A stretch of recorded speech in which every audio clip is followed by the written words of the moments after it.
insensitive manner. Profanity, racial or sexist comments, or other intimidating actions directed at officials, student athletes, coaches, or team representatives, as well as the consumption or possession of alcoholic beverages, are all grounds for removal from the site of competition. Texas law also prohibits the carrying of weapons, whether concealed or otherwise, into this educational facility for any reason. And now, fans, get out your scorebooks. It's time to meet today's starting lineups. Introducing first the starting lineup for the visiting Lewis and Clark Pioneers. Leading off at second base, number 26, Gina Ozuna.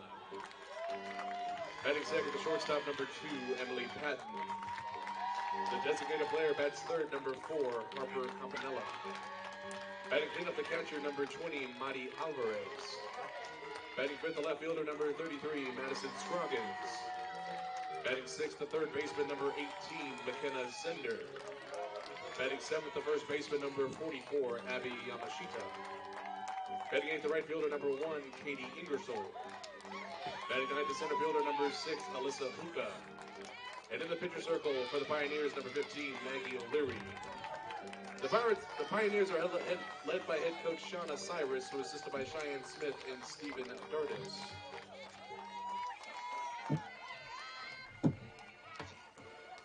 Now, introducing today's starting lineup for your Southwestern Pirates. Leading off the center fielder, number 9, Erica Otto. Batting second, the right fielder, number 16, Bree Gonzalez. Batting third, the first baseman, number 28, Megan McCarthy. Batting cleanup, the catcher, number 23, Victoria Jackson Sears. Batting fifth, the third baseman, number 4, Brooke Yanta. Batting sixth, the left fielder, number 13, Emelina Vades. The designated player bats seventh, number 20, Sofia Duarte. Batting eighth, the second baseman, number 2, Daniela Clark. Batting ninth, the shortstop, number 10, Riley Glenn Millhouse. And in the pitcher circle for your Pirates, number 26, Madigan Aga.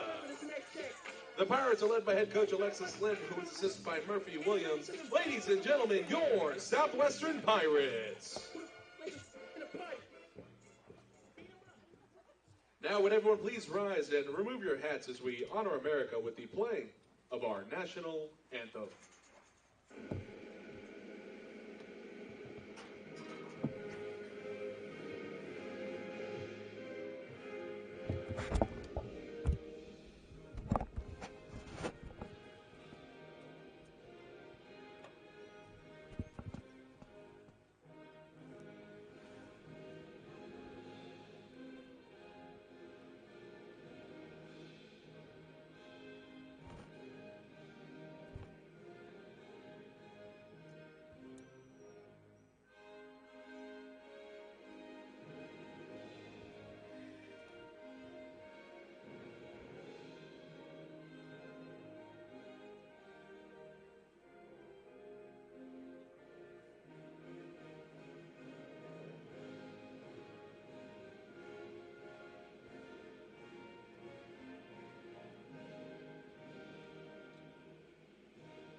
Thank you. And now it's time for Pirates Softball. Good afternoon, ladies and gentlemen, and welcome to Taylor Sanders Field here at Southwestern University in Georgetown. Another Pirates softball doubleheader as the Pioneers of Lewis and Clark in town from Portland, Oregon. And the weather, well, not too dissimilar from what they have back at home. 50 degrees and cloudy. A very slight chance of rain this afternoon. Glad to have you with us on SouthwesternPirates.com. Alongside TJ Vella, I'm Kit McConico.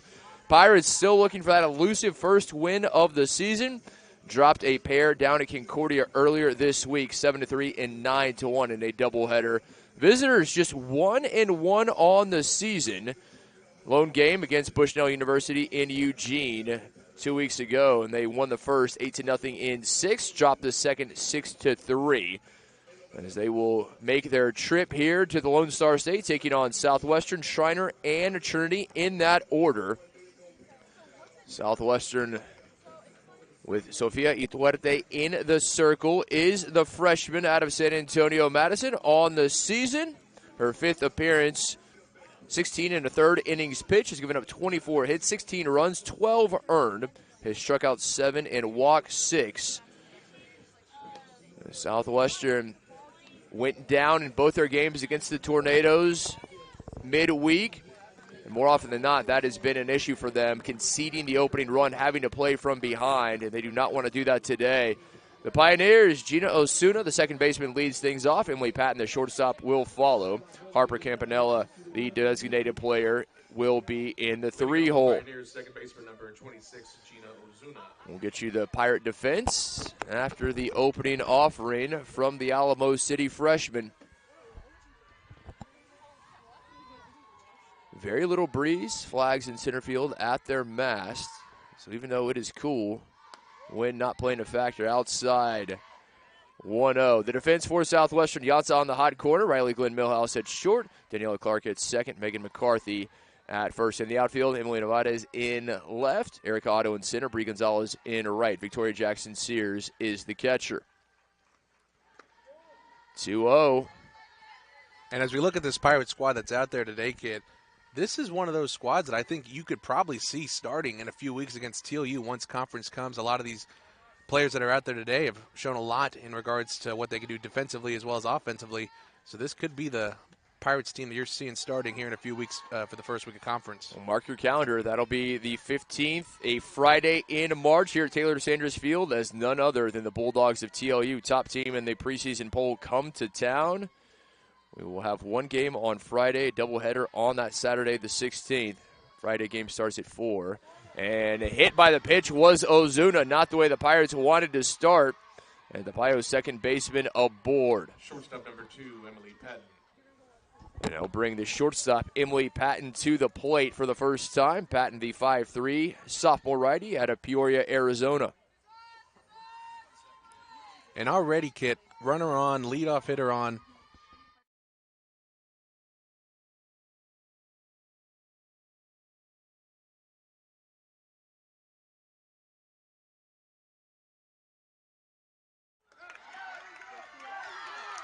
Southwestern, apologies there, with a double play. Patton right into it, nicely turned to clear the bases and pick up the first 2 outs of the inning. Great defensive work from the black and gold. And what a job there by Millhouse, and what a job there by Ituarte in the pitcher circle. After the hit by pitch, keeps her next pitch low, gets Patton to swing it and get a weak grounder to Millhouse, who flips it over to second base, who then flips it over to first for a great way to start this game defensively, a double play. 2 away quickly. Bases cleared for Harper Campanella, the designated player. Up for the Pios. Takes the first pitch right into the glove of Clark to end the inning. And Southwestern, impressive work defensively. Pirates coming to bat for the first time, looking to strike first. It'll be Otto, Gonzalez, and McCarthy up for the black and gold in the bottom of the first.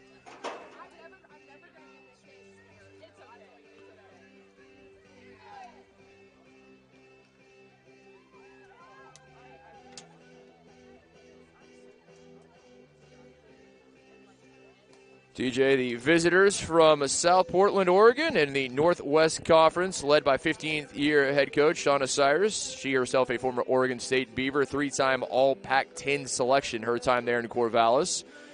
Her record with the Pios, 155 and 333, winning percentage of just under 32%.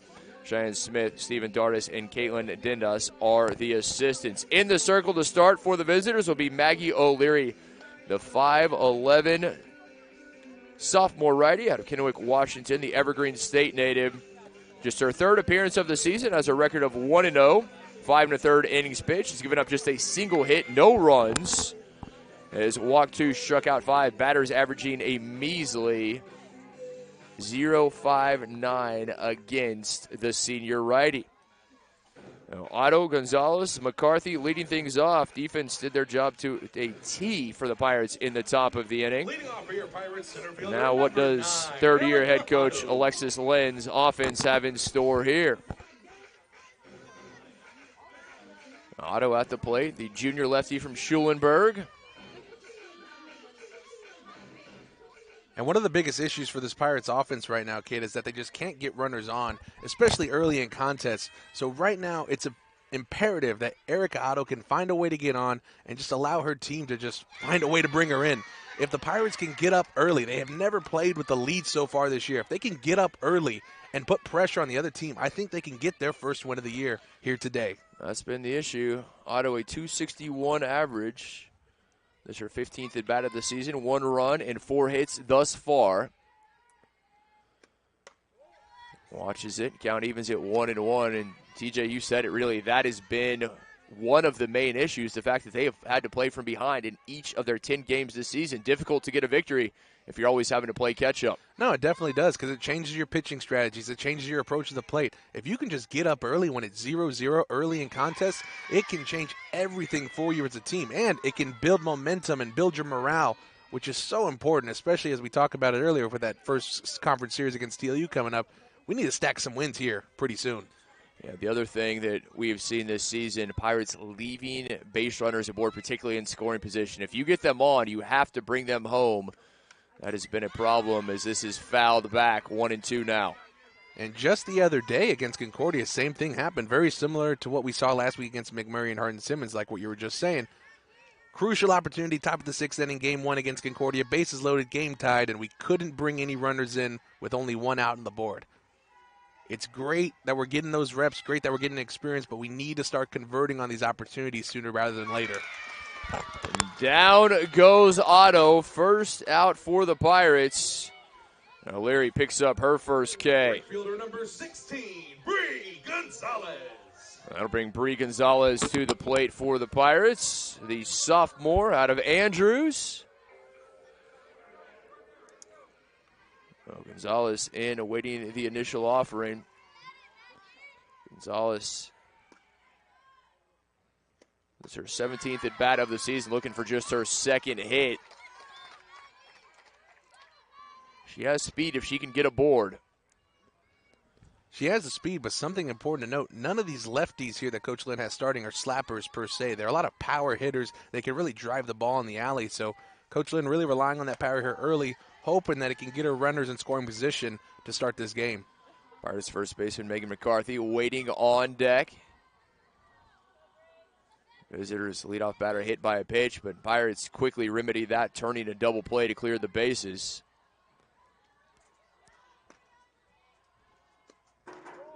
Good eye from Gonzalez. Now 2 balls and a strike. And a good pitch from O'Leary there, a curveball that just dipped below the knees of Gonzalez. One thing we've noticed all year is the Pirates struggle with the off-speed pitches, specifically curveballs and changeups. That'll be interesting to watch here in this contest today. O'Leary comes with the 2-1 inside. Evens the count, a big cut from Gonzalez. And that's just a great strategy in the pitcher circle there. Curveball on the outside part of the plate, then a fastball high and in. It really confuses the batter and keeps them off balance. Visitors may be hoping for a little better weather in their trip south, but this will certainly not deter them. Close to what they have at home as Gonzalez chases it high. 2nd strikeout in a row for O'Leary. 2 up, 2 down. O'Leary has struck them both out as Megan McCarthy comes to the plate, does the junior righty out of Indiana.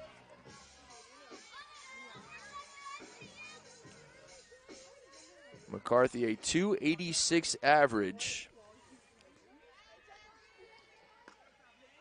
26 at-bats, 8 hits, 2 runs thus far. And O'Leary reading the scouting report on McCarthy, staying outside there, a fastball out. McCarthy really needs to just focus on letting that pitch get deeper and taking it to the opposite side of the field. Mentioned O'Leary, an impressive resume, giving up just 1 hit in 5 1/3 innings coming into today. A nod from Alvarez behind the plate defensively. Zinder at 3rd, Patton at short, Ozuna at 2nd, Yamashita at 1st. Scroggins in left, Hookah in center, and Ingersoll is the right fielder for the Pioneers. 1-1 inside. McCarthy doing a good job not giving a swing there. So a very similar type of approach here from O'Leary compared to what we just saw with Gonzalez. Off-speed pitch out, comes with the fastball in. This time, though, McCarthy didn't swing just like Gonzalez did. Victoria Jackson-Sears, the catcher. Cleanup hitter waiting on deck. Can McCarthy continue the inning? Count goes 3-1. And there, I don't know if she's just showing her hand early or trying to just establish a certain rhythm with Pirates hitters. That's an off-speed, a fastball in, and then a rise ball. And the last at-bat, she was able to get the strikeout on it, but here now against McCarthy, who is a much more veteran hitter, down 3-1. O'Leary walks McCarthy, a 2-out walk. Pirates with their first base runner. So after a pair of strikeouts to start things off, O'Leary unable to retire the Pirates in order. 23, Victoria Jackson-Sears. And as Victoria Jackson-Sears steps to the plate for the first time. Jackson-Sears, the freshman righty out of Murphy, Plano East High School product.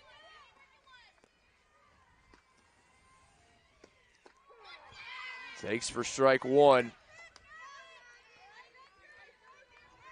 Freshman with a .250 average on the season, 16 at-bats, 4 hits thus far, 1 run. He's drawn 5 walks. That leads the Pirates. But quickly down 0-2. And even with being down 0-2 here, Kit, she's one of these Pirates hitters who that .250 batting average could easily be .520. She always puts the ball in play, always hits the ball hard. Just last week or a few days ago against Concordia, was smacking the ball all the way to the outfield. It was just caught, a little too much air underneath it. Just needs to focus on going a little bit straighter through the ball to induce more line drives. 0-2, well outside. Jackson-Sears not chasing it.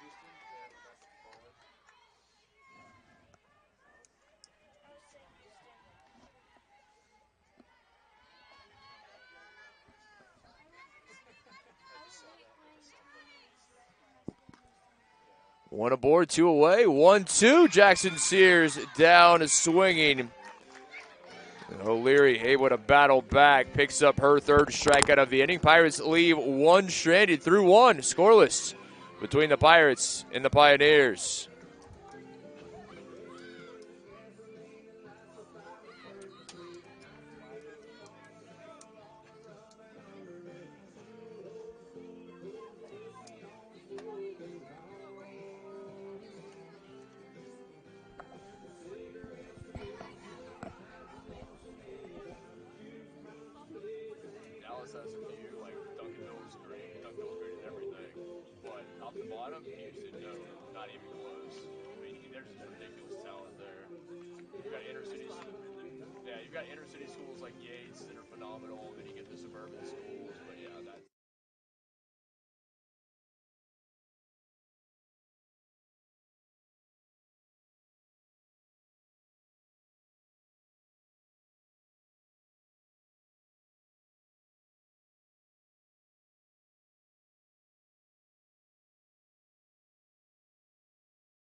Five due up for the Pioneers. Scoreless as we head to the top of the second.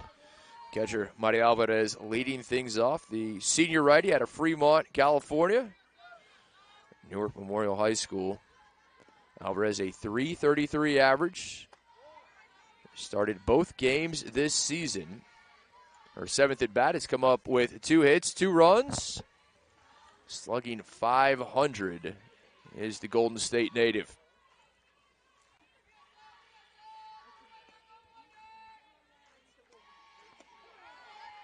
Count 1-1.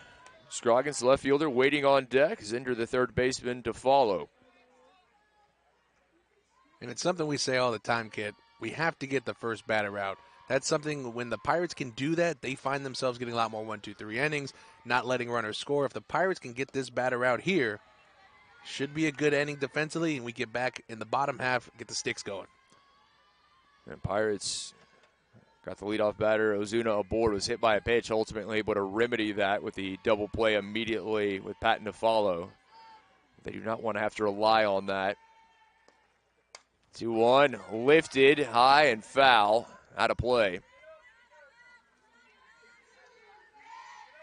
And really for Southwestern, you mentioned it, March the 15th, that is the date when SCAC play starts. But before that, have George Fox in for a doubleheader tomorrow and then a single game on Saturday. Pirates will head to Brownwood to take on Howard Payne on Tuesday of the following week. And then there's just one more game here as this is lifted into shallow left. Backtracking, Riley Glenn Millhouse makes the catch. Left fielder number 33, Madison Scroggins. So just about 2 weeks until conference play starts, and the Pirates desperately trying to go in with some momentum and a few wins under the belt, as you mentioned. And they've got a lot of opportunities to do so. They had already 2 earlier this week against Concordia, and then however many games this week. And they're playing a lot of games, getting a lot of reps in. But is it paying off? I mean, we're not really seeing, the improvements we're hoping for when it comes to, at least on the offensive side of things. Defensively, we've gotten a lot of improvements throughout this year. But with these reps, we always have to take them serious, always have to take advantage of them because you really don't know when you'll get these reps again. Great point. Scroggins awaits the 1-0, sends that one over to Riley Glenn Millhouse. Fields and fires. Second out in a row as the Antelope, California native grounds out to short. Third baseman number 18, McKenna Zender. 2 up, 2 down, and now the third baseman, McKenna Zender, in the 6 hole comes to the plate. Zender, the 5'7", sophomore righty out of Huntington Beach, California. .333 average, 2 hits, and 6 at-bats this season.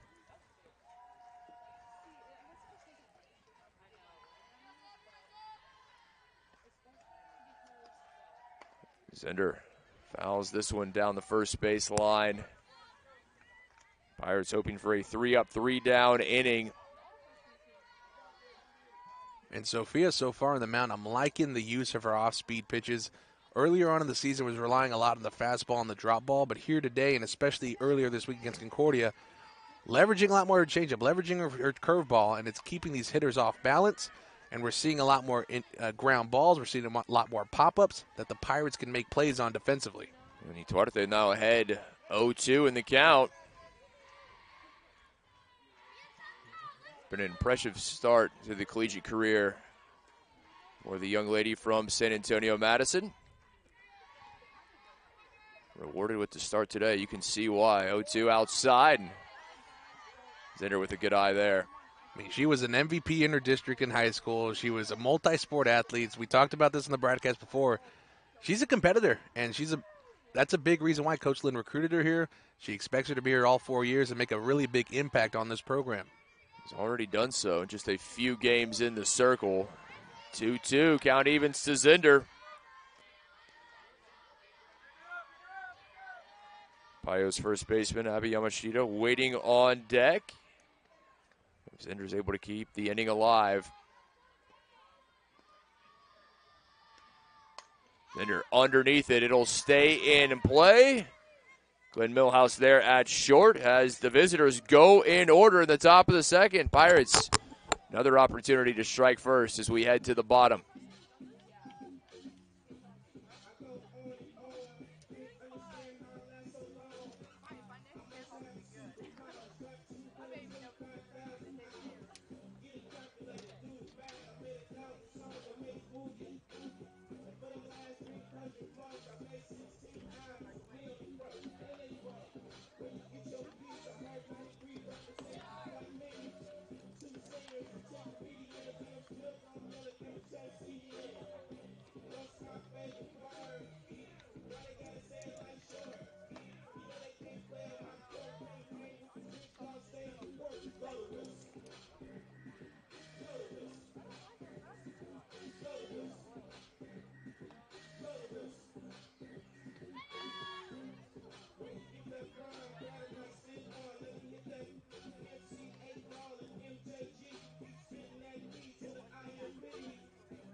Leading off here, Pirates third base. Bottom of the second, 5, 6, and 7 batters go for the Pirates. Brooke Yanta leading things off is the third baseman, the senior righty out of Goliad. Her first appearance against O'Leary. Navarez waiting on deck. Initial offering low, ball one to Yanta on the season, a .316 average. This is her 20th bat, has collected 6 hits thus far, 1 run. Struck out 4 times, walked twice. And Yanta evens the count, 1-1. Pirates not a lot of success thus far against O'Leary. Struck out 3 of the first 4 batters she's faced.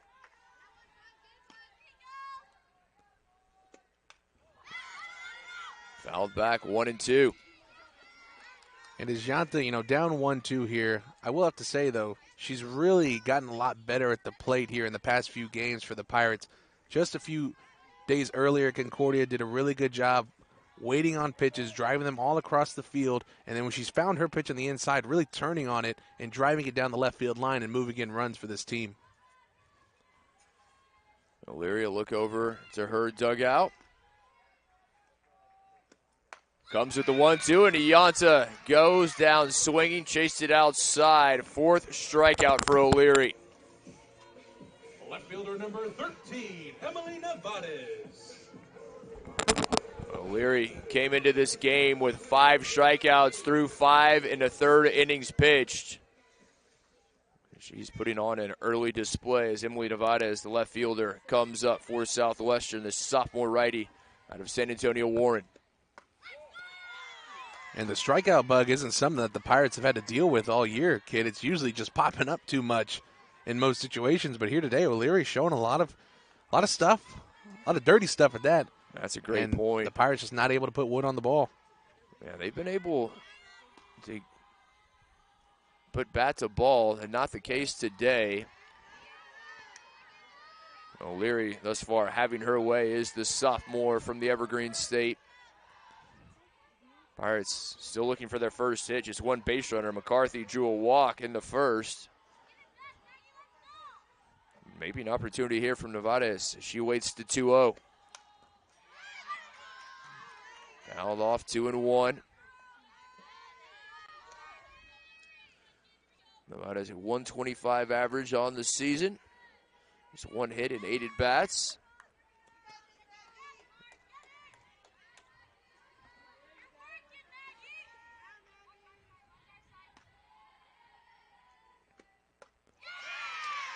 Two and two. And a half-hearted swing from Nevarez there. We mentioned it earlier, that rise ball from O'Leary. Nevarez recognized it, but just a little too late. She couldn't hold back on that one. Swings through it for a strike.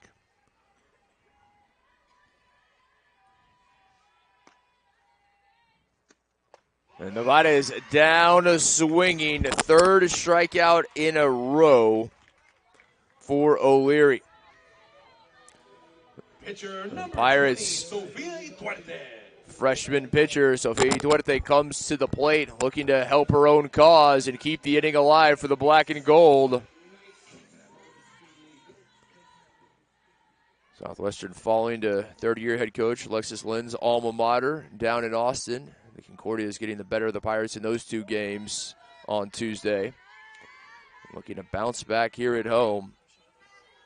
So far, little success against the sophomore Maggie O'Leary.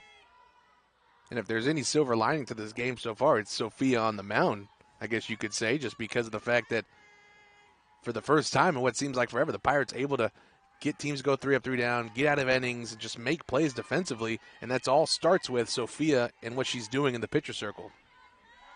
They're going to have to rely on number 20 defensively. So far, haven't had the aid of the bats. See if the aforementioned Pirate pitcher can change that. Fouls it off, 2-1.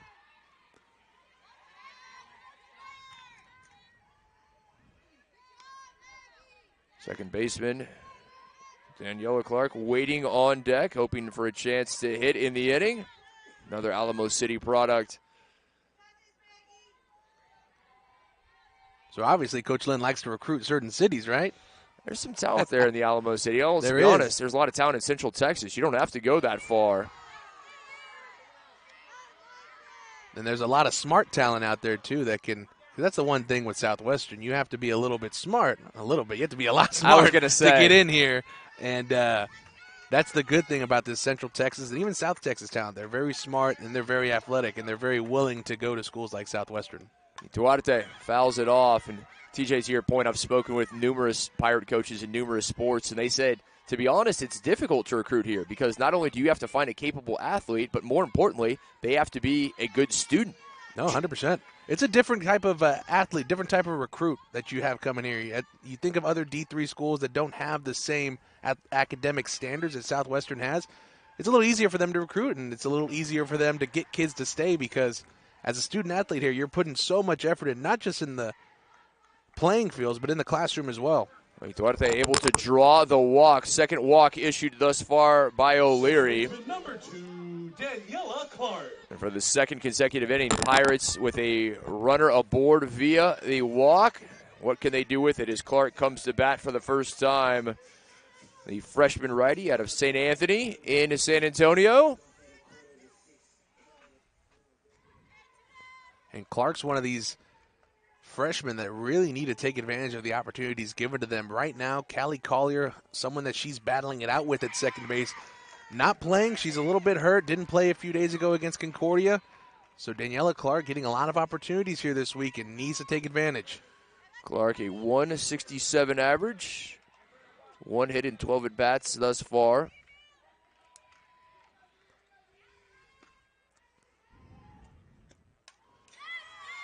Finds herself down 0-2. And down 0-2 now. Choke up on your bat. Wait for your pitch. You're probably going to come off speed here. Don't chase anything and just think of, you're basically sitting fastball. You're sitting curveball, hitting fastball. You don't want to be caught off guard by the fastball, but you also don't want to be way too out in front of the curveball. Duarte at first after drawing the walk. 0-2, low. Pirate pitcher thought about taking off to second. Wisely did not. And coming up throwing was Alvarez, who did a nice job covering that one. She did her best goalie impression right there, just getting right down on her knees and stopping that ball from going by her out by any means necessary.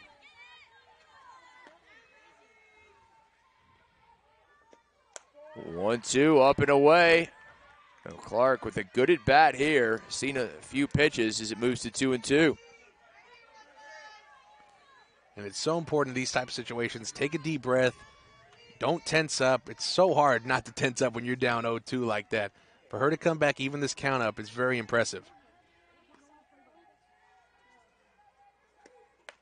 Down swinging to the rise ball. Gets Clark to end the inning. Another strikeout by O'Leary. We remain scoreless through 2 between the Pioneers and the Pirates here in Georgetown.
Leading off with the Pioneers, first baseman number 44, Abby Yamashita. Bottom of the order, 7, 8, 9 for the Pios. Due up here in the top of the third. Still scoreless. Yamashita, the first baseman, leading things off. Right fielder Ingersoll to follow. And then the center fielder Huka bringing up the bottom of the order. 0-1 to Yamashita, the 5'4" freshman righty out of Monterey, California.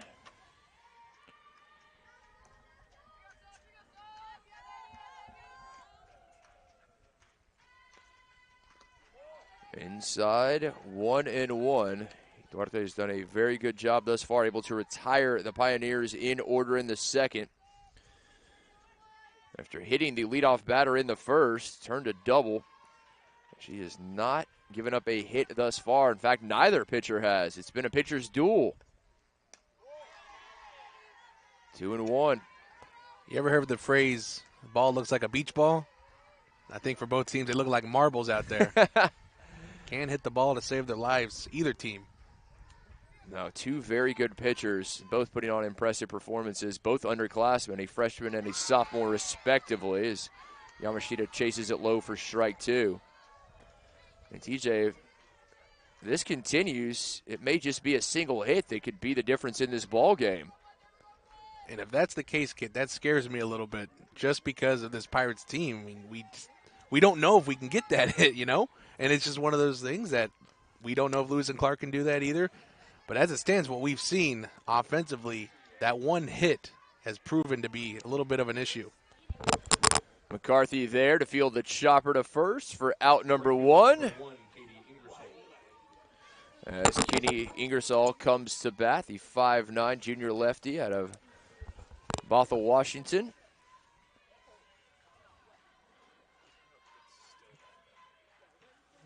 As you would imagine, California, Oregon, Washington all represented well on this roster.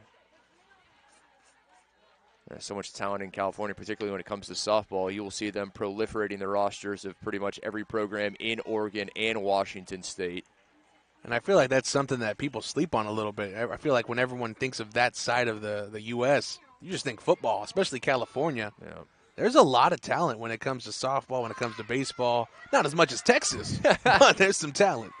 Throw to first in time. Nicely done by Duarte into the circles. Ingersoll down.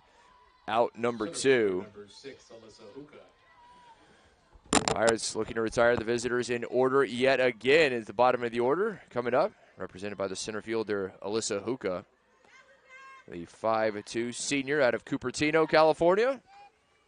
No, you're right. I mean, there's phenomenal softball and baseball talent in the Golden State, and particularly softball. I mean, you think about some of these softball greats that have come out of California. There's a great history of that sport. And you think of the big D1s, too, the Stanfords, the UCLAs of the world. They're always competing with schools like Texas, Oklahoma. And it's just one of those things. It's very exciting softball to watch. Chops back to the pitcher. Throw in time. And again, in order go the Pioneers. Scoreless. Bottom of the third. Pirates looking to break the deadlock.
Bottom of the third, Pirates looking to break the scoreless deadlock. It'll be 9-1-2 due up for the black and gold. Riley Glenn Millhouse leading things off. Will the sophomore shortstop.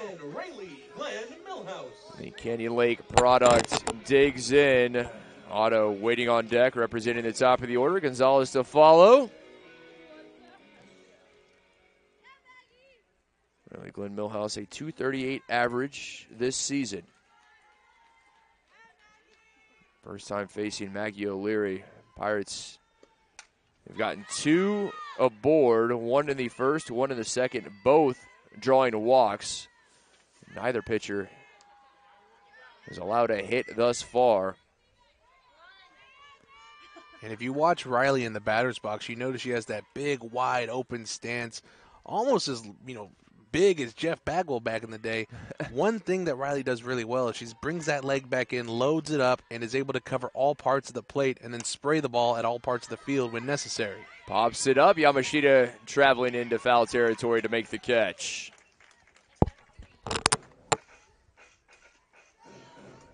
Center fielder number 9, Erica Otto. Back to the top of the order we go. Center fielder Erica Otto back to the plate is the junior from Schulenburg. Struck out her first time facing O'Leary.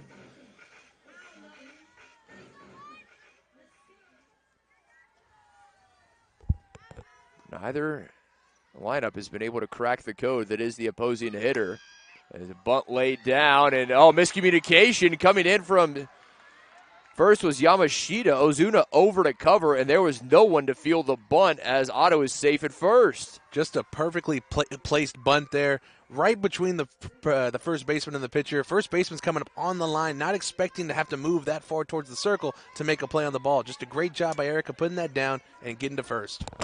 Perfectly placed by Otto. Bree Gonzalez. She picks up her 7th hit of the season. Gonzalez now comes up with 1 aboard, 1 away for the Pirates, a right fielder who went down swinging in her first appearance.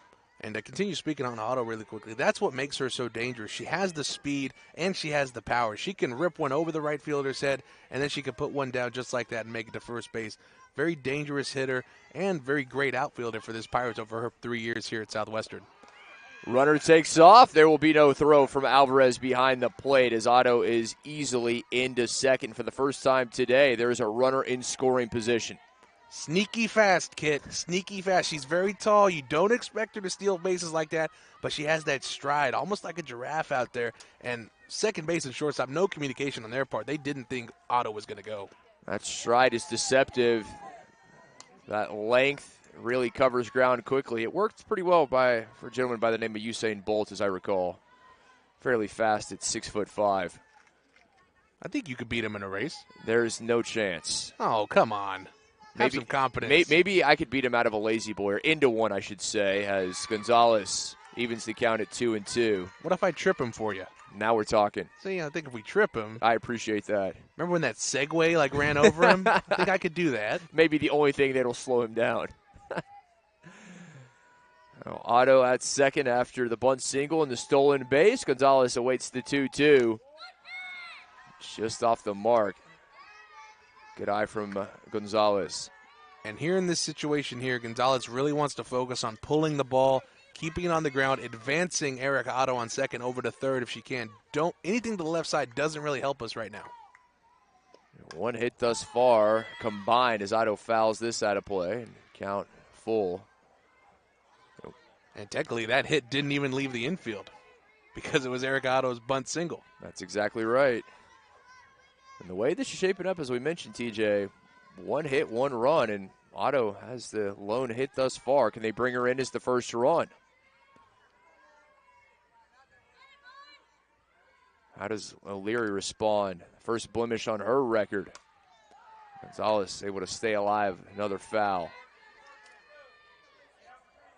And even with 2 strikes, the approach stays the same. Still want to try and pull the ball if you can. But if O'Leary's only giving you pitches on the outside corner, take it that way, stay on it, and just try and drive it out of the infield. Payoff pitch, Gonzalez over, bobbled by the second baseman, Ozuna. This is going to go into the outfield. Runner coming home. The throw, not in time. It was bobbled by Alvarez, and the Pirates on the board. And a great piece of hitting there by Gonzalez, staying on top of the ball, driving through it, a line drive to the second baseman. It was going to be a very tough play for her. She needed to scoot up on the ball and charge it if she had any chance at it. Didn't do that, went right under her glove, and I love the aggressiveness from Coach Lynn, sending Erica Otto. Pirates up 1-0 here on the Pioneers. 1 away. Bottom of the third, Pirates on the board for the first time this season, striking first in a ball game. As Gonzalez took the opportunity on the throw to advance to second, Megan McCarthy now up in a great position with just 1 out and a runner in scoring position. McCarthy drew a walk in her first at bat. What a chance this is for the Indiana native. She laces this one high and over into foul territory. And the catch is made and tagging up. Gonzalez wisely advances on to third. So sacrifice, if you will. That was, in essence, what it was from McCarthy. As Gonzalez now 60 feet away from making it 2-0 with Victoria Jackson-Sears coming to the plate. And so now with the runner on third, Victoria can really just do what she does best and put the ball in play to try and put pressure on this Pioneers defense. Victoria, big cut for strike one, struck out swinging to end the first inning.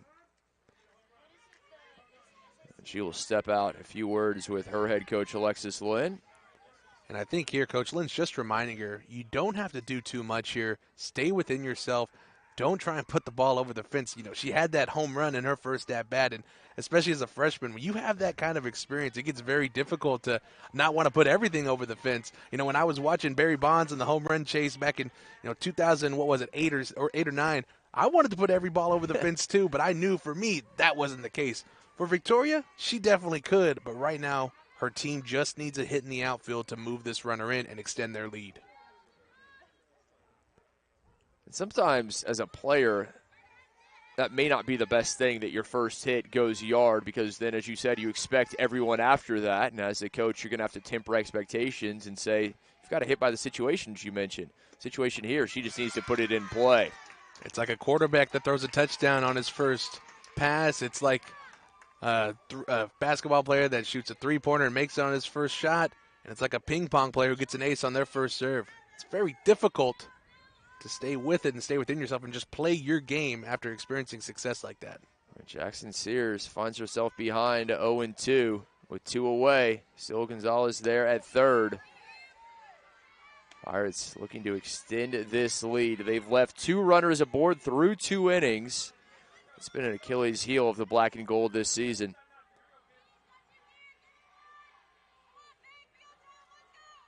O'Leary slowing down considerably after the hot first and second inning.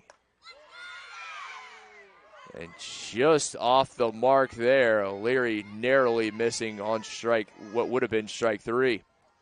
Narrowly missing indeed. I don't know where that one missed. It was right there, right across the letters. A great pitch from O'Leary. But fortunately for the Pirates and everyone in the black and gold, that was a ball. It was a ball, kid. Talk about narrowly missed. That missed by a lot. They'll certainly take it. 2-2, and Jackson-Sears able to foul this one off to stay alive. And she's taking a page out of her fellow freshman Daniela Clark's book. Daniela went down 0-2 earlier, if y'all remember. Was able to fight back 2-2. Fortunately for her, went down swinging. Hopefully here for Victoria, story ends a little differently. O'Leary dealing with adversity for the first time in the ball game. 2-2, and that is going to just foul, tailing away. Thought when it came off the bat it may drop fair, and it would have dropped in front of Ingersoll, but not the case.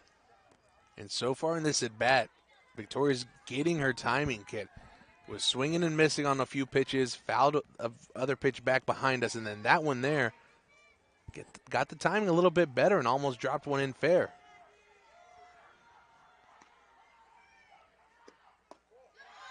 Full count now to Jackson-Sears. And in this situation here, a walk's as good as a hit, kid. Just find a way to get on, extend this inning for your team, and continue to put the pressure on the Pioneers. All number 23 needs to do is get aboard. 3-2 underneath it. And thankfully for the Pirates, it will find its way out of play.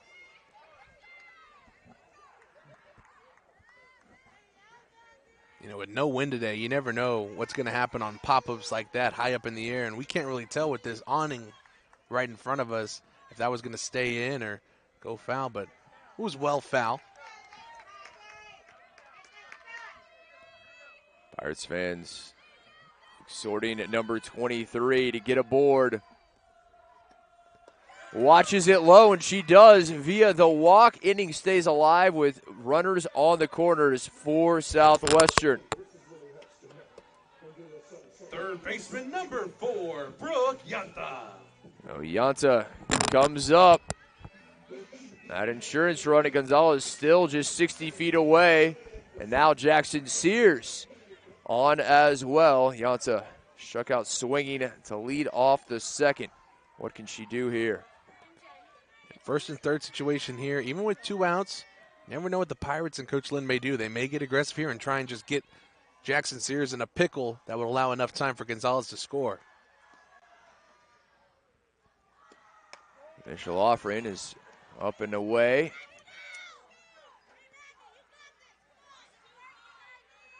Third baseman McKenna Zender trying to buoy the confidence of her pitcher Maggie O'Leary, who was humming early, just strike after strike. Struck out 6 of the first 8 batters she faced. As this is lifted high and hard to deep left. Goodbye. 2-run home run, Brooke Yanta. And the Pirates with a 3-run bomb, adds to it. Runners on the corners. 2 aboard. Yanta tacks 3 more on. And Yanta absolutely lifted that one to deep left. Yeah, you talk about lifting a ball and finding your pitch. Inside corner, she didn't miss it, turned on the ball, and bink on the top of the shed. The juice is loose. It's a party here at T. Sandy Vaya con Dios softball. I love being a Pirate kid. Yanta absolutely blistered that one. The 3-run home run makes it 4-0. Clears the bases with 2 outs in the bottom of the third. And Yanta got all of it, did the senior from Goliad, wasting absolutely no time with her first home run of the season. Just had 2 runs batted in before that at bat. Now you can make it 5. Left fielder number 13, Emily Navades. And we've harped on it all year, Kit. Runners left on in situations like that. Brooke Yanta has been in that type of situation so many times this year. And just today, bink over the left field fence. And honestly, she was seeing that type of situation before against Concordia earlier this week. Came through for her team in that situation there. And here came up big for her team. A 3-run jack. And you could kind of feel the momentum swing a little bit.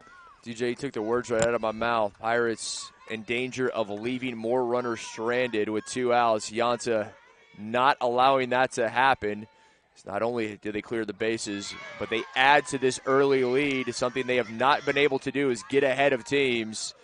O'Leary comes back with a first pitch strike to Navades. Also went down swinging her first time up against O'Leary. And we talk about softball being a game of inches similar to football. We go back to that could have been called third strike on Victoria. She ended up just watching a few more pitches and drawing the walk, and that let Brooke Yanta come up and do her thing. If you're a Pioneers fan, that's got to hurt.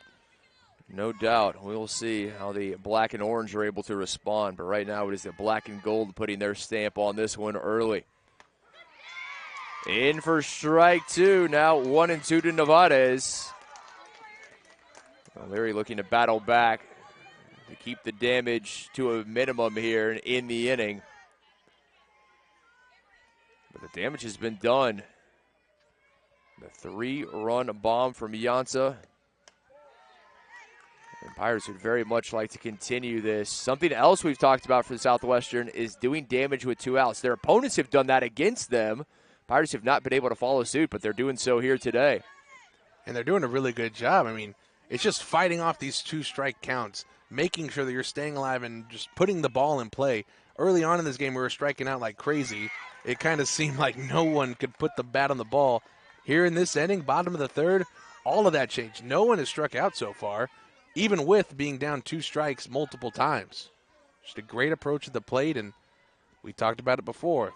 Sometimes all it takes is one little run to just start some momentum for your team. Nevada's waiting the 2-2. Watches the count full. The Pirates, their second time through the order facing O'Leary, and they've made the adjustments. Give them credit.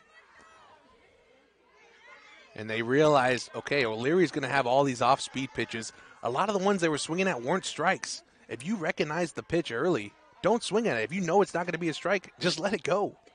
Payoff pitch, Nevada is over, bobbled by the shortstop. Patton with the throw in time, was able to get back on it, but not before the damage is done. Pirates, 4 runs on 2 hits, no runners left aboard. And through 3, it's 4-0, Southwestern.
Dude, there.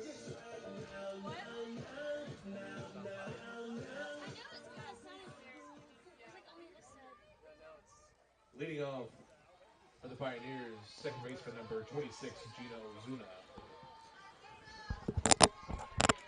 Top of the 4th, top of the order for the Pioneers. Second baseman Gina Ozuna leading things off. Was hit by a pitch in her first at bat.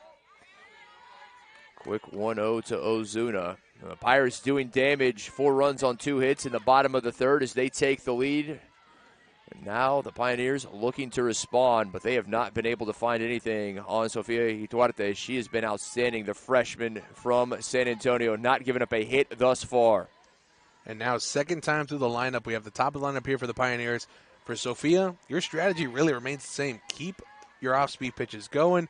Keep these batters off balance. Locate your pitches. And just make sure that when you go up to bat, or when you go up to pitch to start the inning off, let's get this first batter out. Ozuna ahead 2-0. Well, 2-1 as that found the outside corner. Pioneers looking to take a page out of the Pirates' book. Southwestern made the adjustments their second time through the lineup facing O'Leary. Pioneers hoping to do the same against Duarte. And for a pitcher like Duarte, it's so difficult to make adjustments because she has so many different types of pitches that she can locate. There, missed that one, and that's why we saw it go over the fence from Ozuna.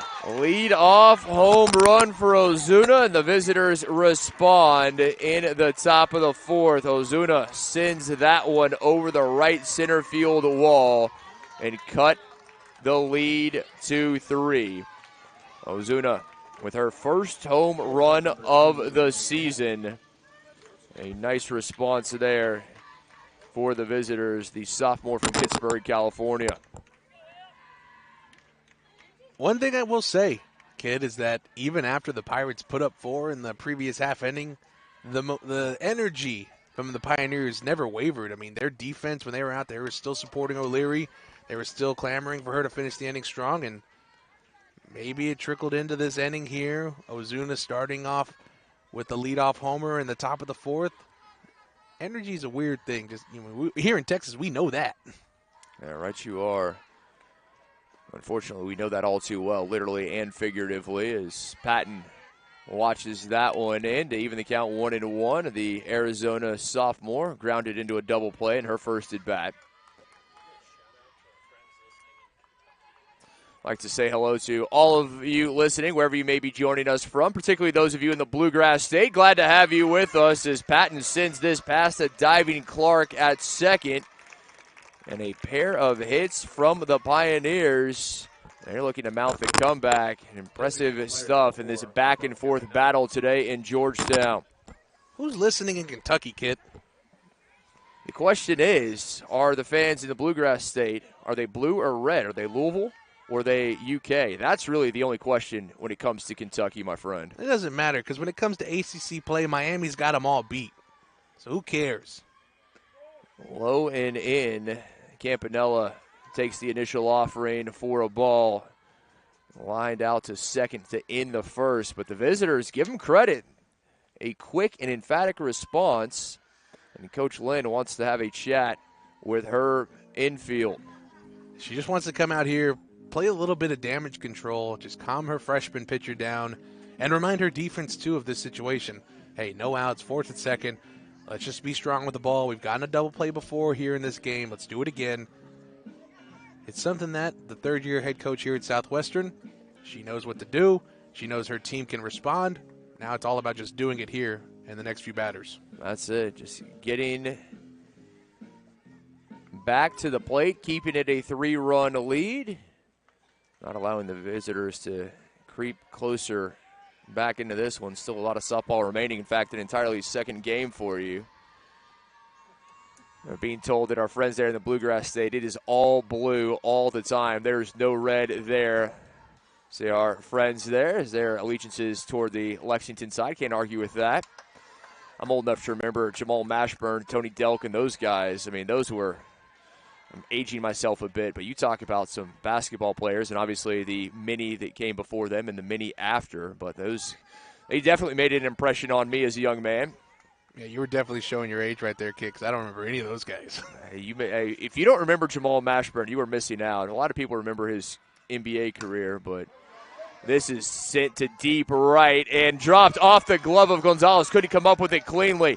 Pioneers with runners advancing to second and third. And it's danger time now for the Pirates. And for Bree Gonzalez, and Wright never really had a beat on the ball, was twisting and turning her body out there. As an outfielder, you have to just take your first step back, adjust to the ball in the air. But with the ball hit your way like that off a right-handed batter, it's going to be slicing. You have to realize that. And for her, she didn't. Twisted her body the wrong way and off her glove. And now, runners on second and third, no outs. A great opportunity. The tying run coming to the plate in the form of Mari Alvarez, the visitors' catcher, the Californian, who popped out to short in her first at bat to lead off the second. But what a chance this is. And talk about when you concede runs, coming back to score some of your own as quickly as possible. That is exactly what Lewis and Clark is doing.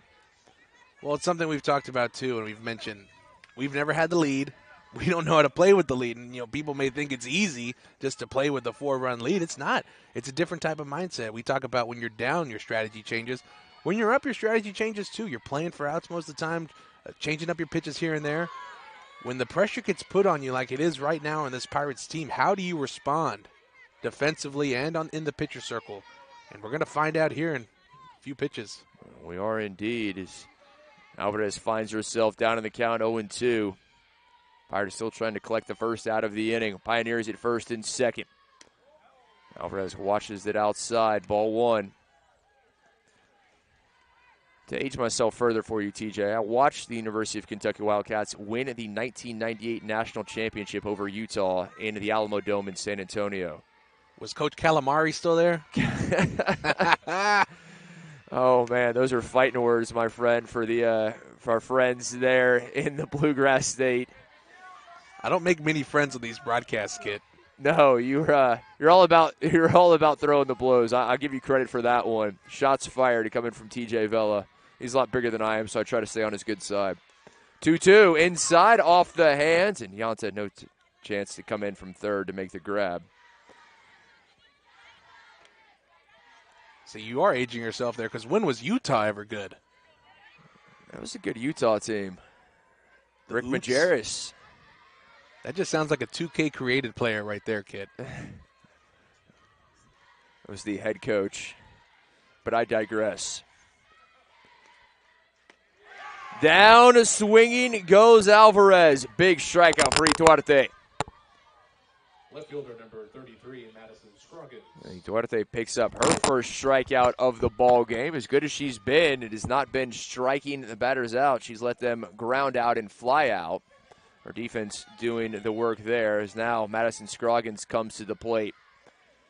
Went down 6-3 in her first at bat, but what a chance this is. Hit softly over to second, the throw to first. McCarthy there, but the visitors will plate another as Patton comes in from third to score, and it's a 2-run game. Third baseman number 18, McKenna Zender. And that was a good job by Clark there at second, just playing for the out. She knew she couldn't get the runner at third going home. Flips it over to Megan McCarthy at first, and now the lead is cut down to 2, but she didn't make an error. She didn't allow the runner to get to first. It's a lot of good things that happened there just now. McKenna Zender, who popped up to short to into the second at the plate. Zender representing that tie and a run, but another Pioneer just 60 feet away is Harper Campanella.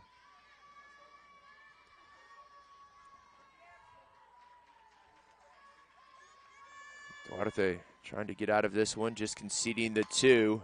That is hit hard, but foul down the third base line. And a changeup there from Duarte that Zender was way out in front of.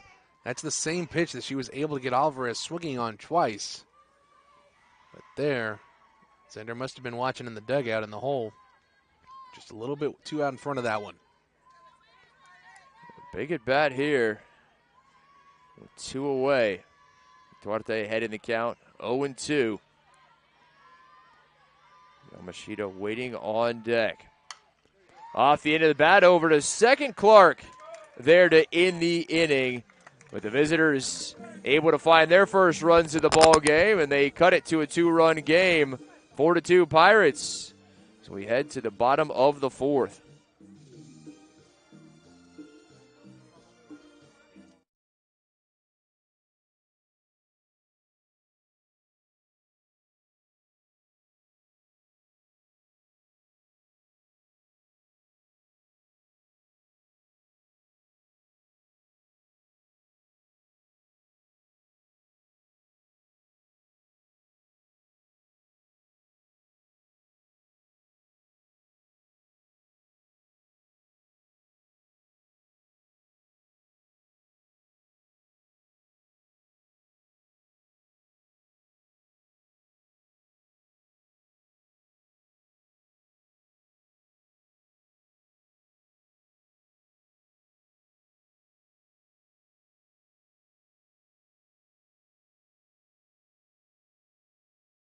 Here's number 37, Charlie Smoke.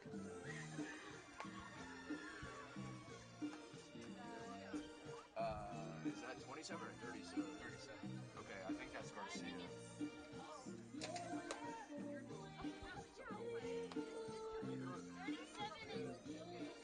Okay, good. Yeah, Both of them say Charlie's Post. Bottom of the 4th. 2-run game as Pirates found 4 in the bottom of the 3rd. Visitors with 2 of their own in the top of the 4th. Southwestern looks to respond, but they'll be facing a new pitcher here in the form of Sofia Garcia, the 5'8 freshman righty out of Rancho Cucamonga, California. Garcia leads her team in ERA, not a stat you want to be ahead in, just her second appearance of the year. His pitch is 2/3 of an inning, gave up 4 hits, 3 runs, all 3 earned. Batter is averaging 667 against the freshman from the Golden State. So her opposite position, Sofia Duarte, Pirates pitcher, leading things off, 7, 8, and 9, due up for Southwestern as they look to extend their lead as they've seen it cut to 2. And Coach Cyrus here just doing everything he can. He saw his team put up 2 there. He didn't want to send O'Leary out again and give the Pirates team another look at her. So a new pitcher here in Garcia, like you were saying. And now the Pirates will have to get used to her. Hopefully it doesn't take 3 innings like we just saw with O'Leary. To left, and that is going to drop fair ball. The freshman rounding first, easily into second. A stand-up double to lead off the bottom of the 4th. Duarte in 2 at-bats has gotten aboard both times. A walk and a double. Second baseman number 2, Daniela Clark. As Clark comes to the plate looking for her first hit of the ball game after going down swinging the first time up.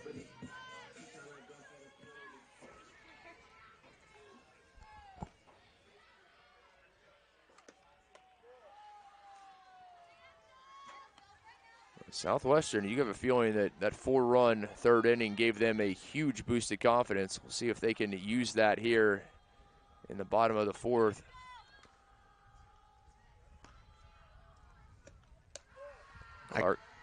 I can't tell you the last time we've had a runner on second base and no outs, Kit. It's just one of those things that, you're right, maybe that momentum carrying on from the last bottom half of the inning, and we can see more here and get those 2 runs back. That's a great point, TJ. We've had a lot of runners on second, but they've generally been with 2 outs, sometimes 1 if we've been lucky. Clark now 2-1.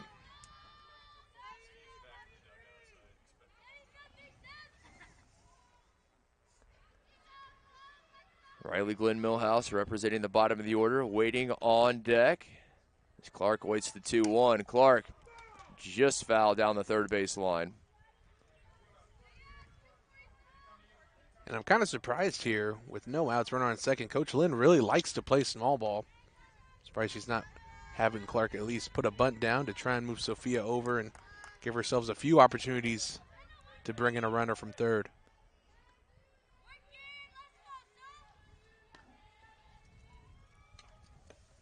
Clark sends it through the left side, a base hit. Ituarte easily on to third. The Pirates with the runners on the corners and no outs. That's why I'm up here and not down there, Kit. And we're happy to have you. Shortstop number 10, Riley Glenn Millhouse. TJ, it is. I much prefer to be in the booth with you. There's a little less pressure on us. Not that we aren't always trying to improve and do a good job, but it's a lot more when you're a coach. Yeah, we got people from Kentucky listening in. Do indeed. Wildcat fans, my friend. We won't talk about that part. March Madness around the corner. I don't think you can say March Madness without saying Kentucky Wildcats.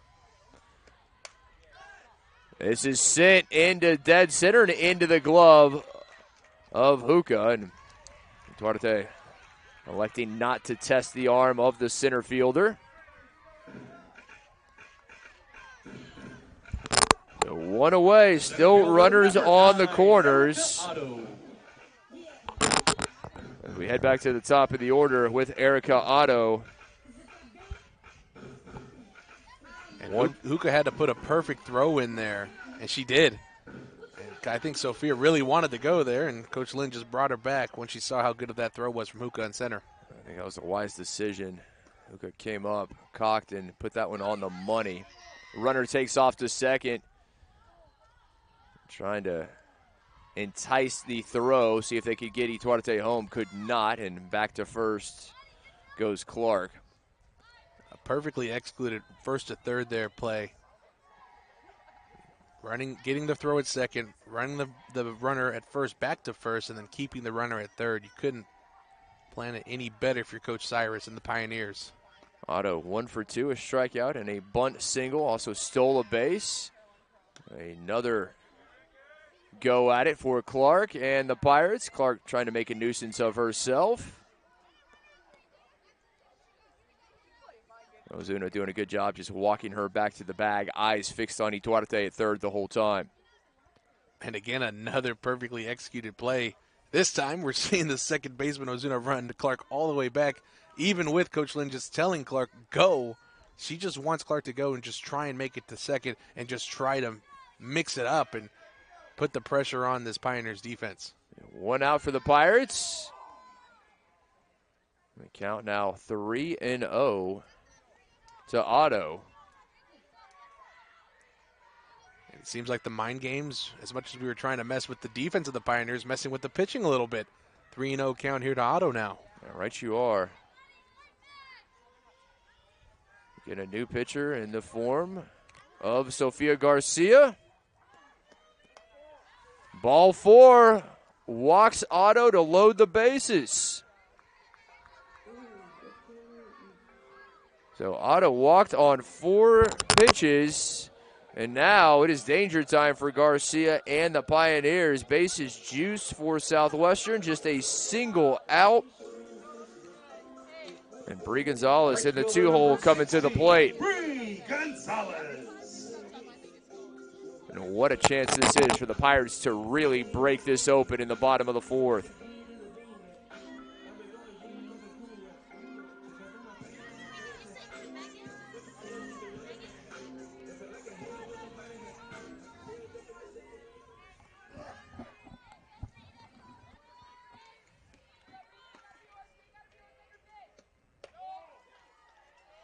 1-0 to Garcia. And now 5 straight balls to these Pirates hitters. I don't imagine Coach Lynn's giving the hit sign right now. Just wants her team to see some pitches, if anything. And the Pioneers want to talk things over with Garcia. Out to have a word with the freshman from Rancho Cucamonga, California.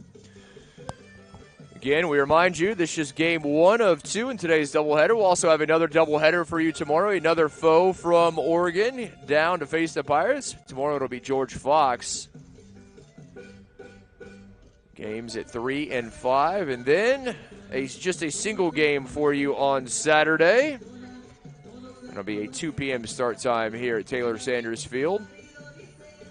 As always, invite you to come join us. The weather should be, at least according to the forecast, considerably warmer in the next 2 days. Thank God. No kidding. I don't know how you people in Oregon do this all the time. I thought we were done with this. This is the last gasp, hopefully, of winter holding on. Last day, we have to deal with this for at least 6 months, one would hope. And another ball there, Kit. Again, I don't envision Bree swinging until she gets a strike. Well, no reason to. Pirate batters, they have not seen strikes from Garcia. And finally, on cue, throws her first. Count 2-1. I think just along with that, you look who's on deck and in the hole. It's the Meteor lineup. You have Megan McCarthy, Victoria Jackson-Sears, and Brooke Yanta. I mean, if you're Bree here, find a way to get on and extend this inning for your team. Bases loaded. Count 3-1, and obviously no place to put Gonzalez. Pirates would be happy to have Ituarte walked in from third.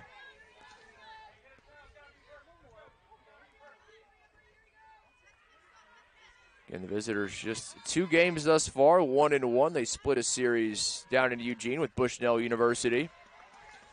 And there is the walk of Gonzalez. Almost seemed like a foregone conclusion as Ituarte comes in. Second walk in a row issued by Garcia. First baseman number 28, Megan McCarthy. Bases remain loaded, still just an out. And TJ, you said it. I mean, this is who you want coming up. McCarthy, Jackson, Sears, Yanta. Power to the plate, but, well, it will not be Garcia who they face. Instead, visitors will make a change. We'll have the new pitcher in just a moment.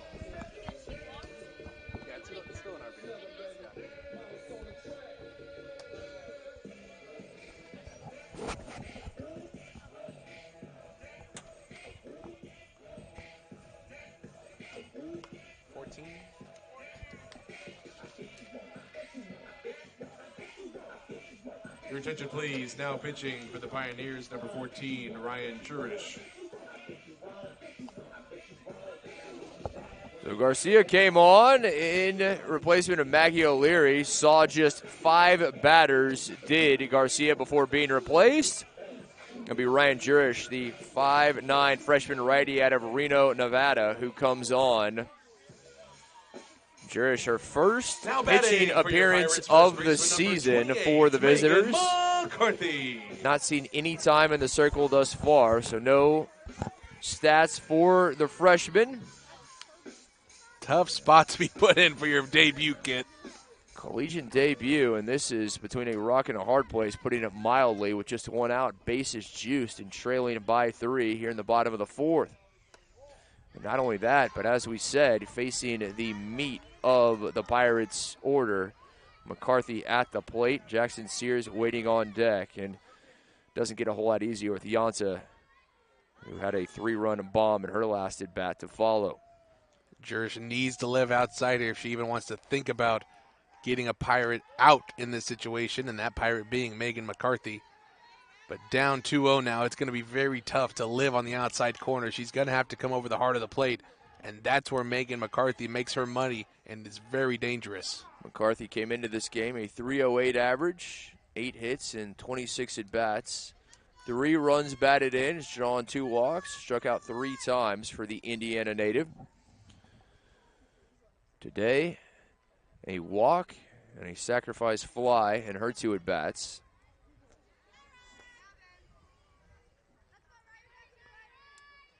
You said it. Talk about a spot to have your first collegiate pitching performance. Your first debut in the circle.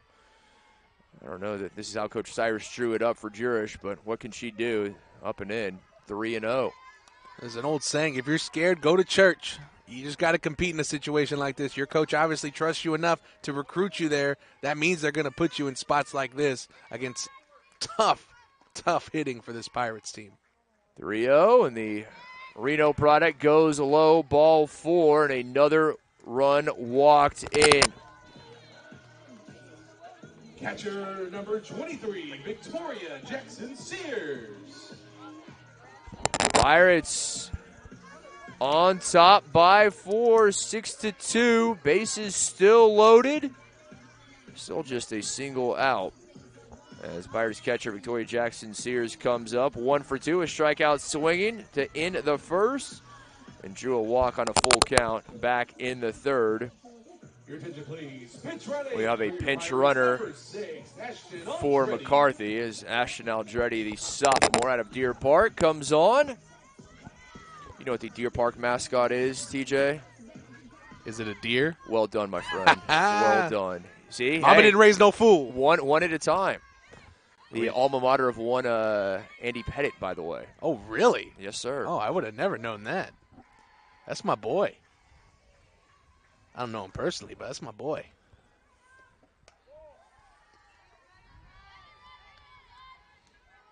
And now it's a very similar situation that Garcia had earlier, and now Jurish experiencing it. Can't find the strike zone.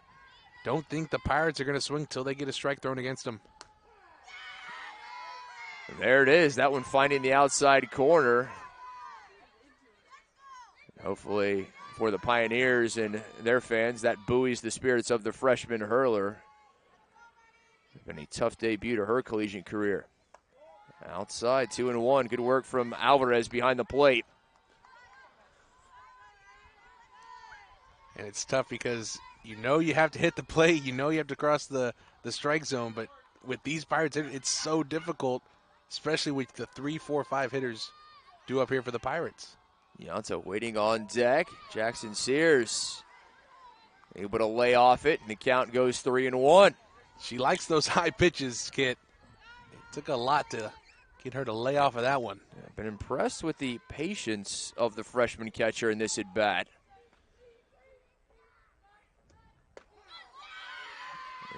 Taking the whole way, count goes full. Kind of wish you just saw her open her hips right there and just power one out to left field. That's what she's known for. Plano East product awaiting the payoff pitch. Sends this one high to left center, and that is going to drop right before the wall. Pirates will bring one. Oh, in trouble here is Southwestern. And the ball is dropped, and safely back at second is Aldretti. A strange turn there. Pirates will plate one, and all base runners are safe. Thought for sure it was going to be the second out of the inning. Not to be. Fortune favors the bold, Kit.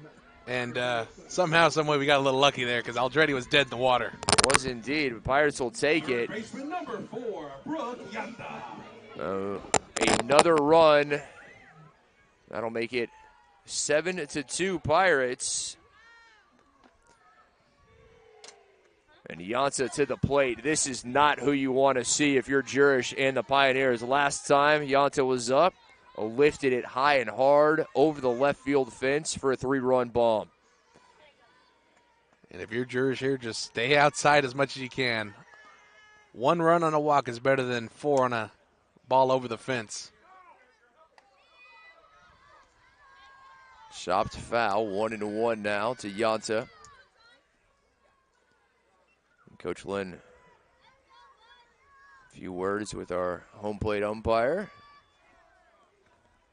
Maybe seeing a pinch runner for Victoria over there. I think you're exactly right, my friend. But if you're Yanta, obviously, if you see the pitch you want, give it a crack. But if not, be patient. And that's what the Pirates have done in the last few at-bats, and they've been rewarded with runs. For your Pirates, number 3. As Jody Glenn Millhouse, the junior, outfielder out of Canyon Lake, will come on as the pinch runner for Jackson Sears at first.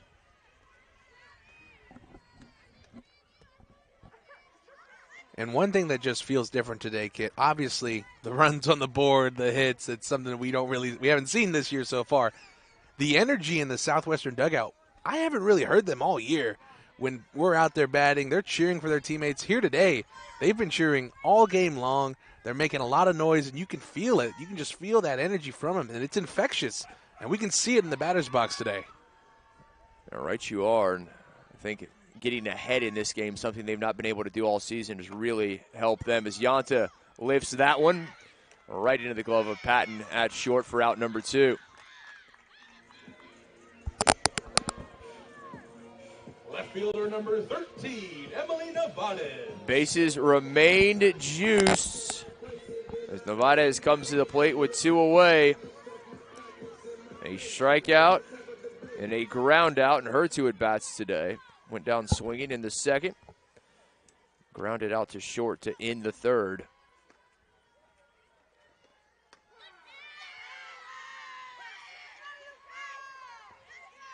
If the Pirates are indeed able to come away victorious, this is a game you can really build upon.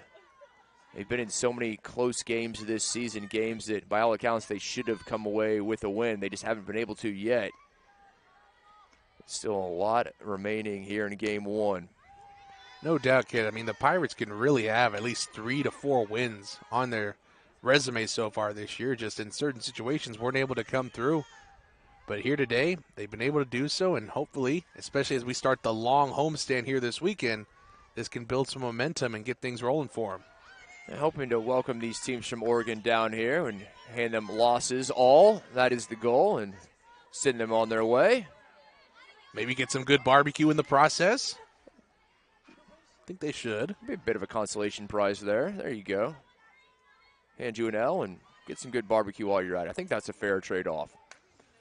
Nevarez fouls it off. Count now 2-2. Texas is all about their letters. Barbecue, the BBQ, and then L's. But we're all about the dubs, you know what I'm saying? So we're trying to get our first here today. Bases loaded, 2 down. Nevarez waiting the 2-2 from the freshman Jurish.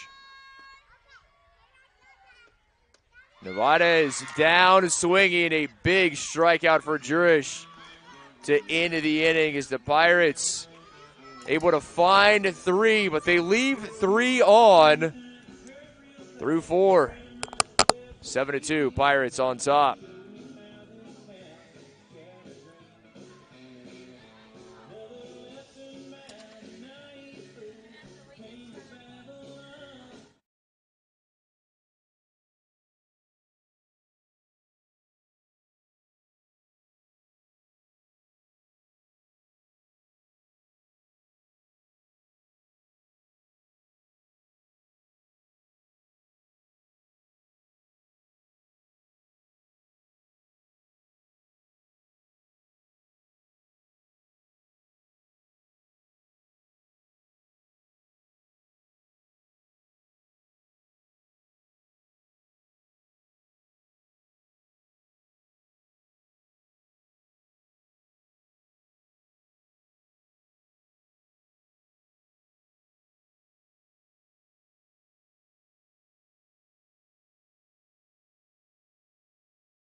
Leading off for the Pioneers, pinch hitter number 11, McKenna Dare.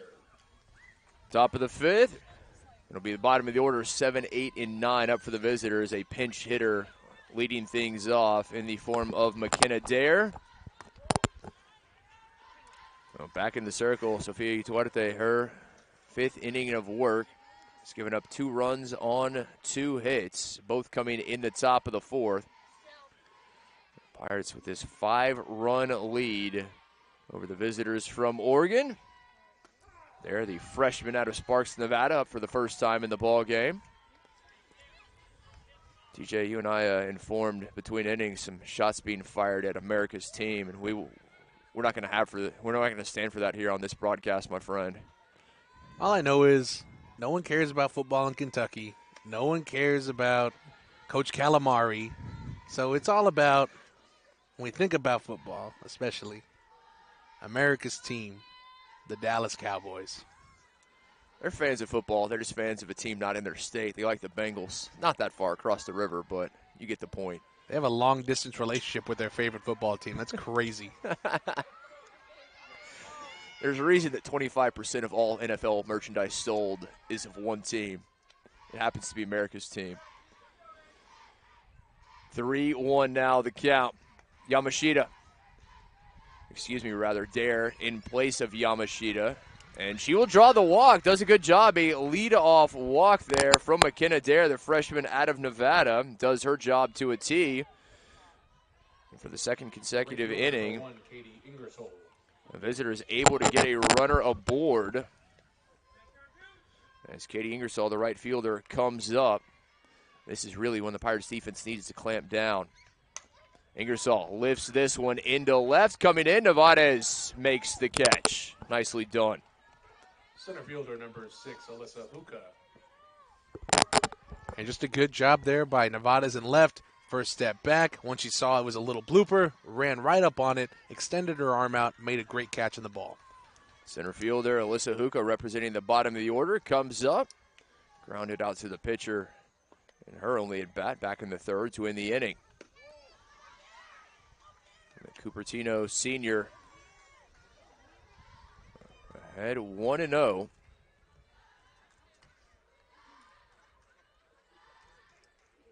Duarte been outstanding for the Pirates. Bunt laid down, out of the circle comes Duarte. Throw to first in time. Clark there covering for out number 2. The runner advances to second now with 2 away. Second baseman number 26, Gina Ozuna. And one thing we haven't really talked about with Duarte is we talk about her hitting, we talk about her pitching. She is a really great fielder when it comes to getting on the ball quickly, throwing it on over to first. We've seen that already today 3 times. It's a skill that a lot of pitchers, if you don't have it, it's very hard to develop. There's that old phrase, pitchers aren't athletes. Sofia Duarte is one of the best athletes there on that Southwestern field. I think the reason she played multiple sports in high school, as you mentioned, is successful at multiple sports, and you see that athleticism, not just a pitcher.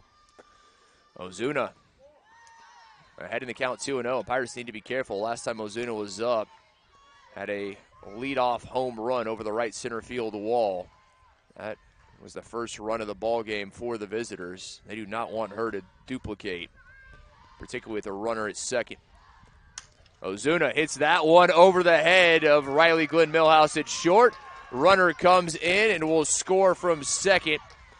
And the second run batted in as many bats for Ozuna. And just a good piece of hitting there by her. Saw the pitch on the outside, let it get deep, took it over to the opposite side of the field and just over the jumping glove of Riley Glenn Millhouse for an RBI single. Glenn Millhouse has some height there at short, but that one just about 2 inches too tall. Pirates lead, cut to 4. With Emily Patton, the shortstop, now at the plate. Singled through second in her last at bat after grounding into a double play in the first.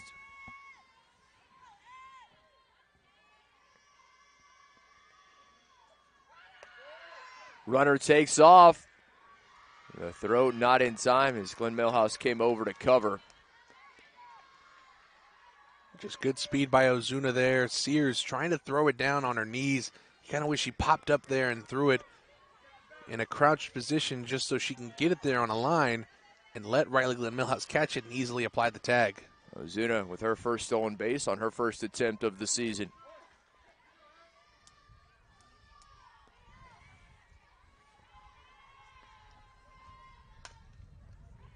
Picked up by Yanta. The throw in time ends the inning. Visitors able to find one. They cut it back to a 4-run game. Pirates up 7-3 and coming to bat in the bottom of the 5th.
Leading off for your Pirates pitcher, number 20, Sofia Duarte.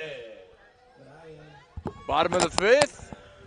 Bottom of the order up for the Pirates, 7, 8, 9. Sofia Duarte leading things off.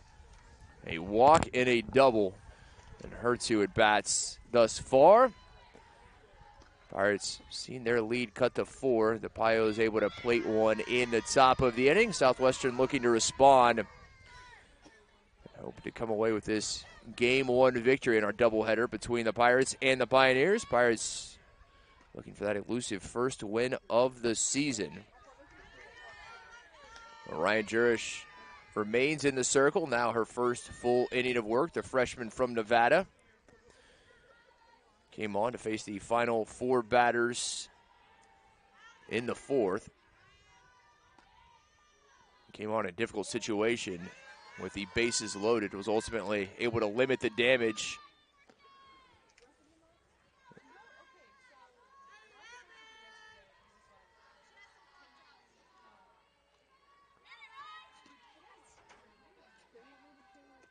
Duarte takes the 1-1 to dead center. Hookah dropping back, makes the catch. 1 away.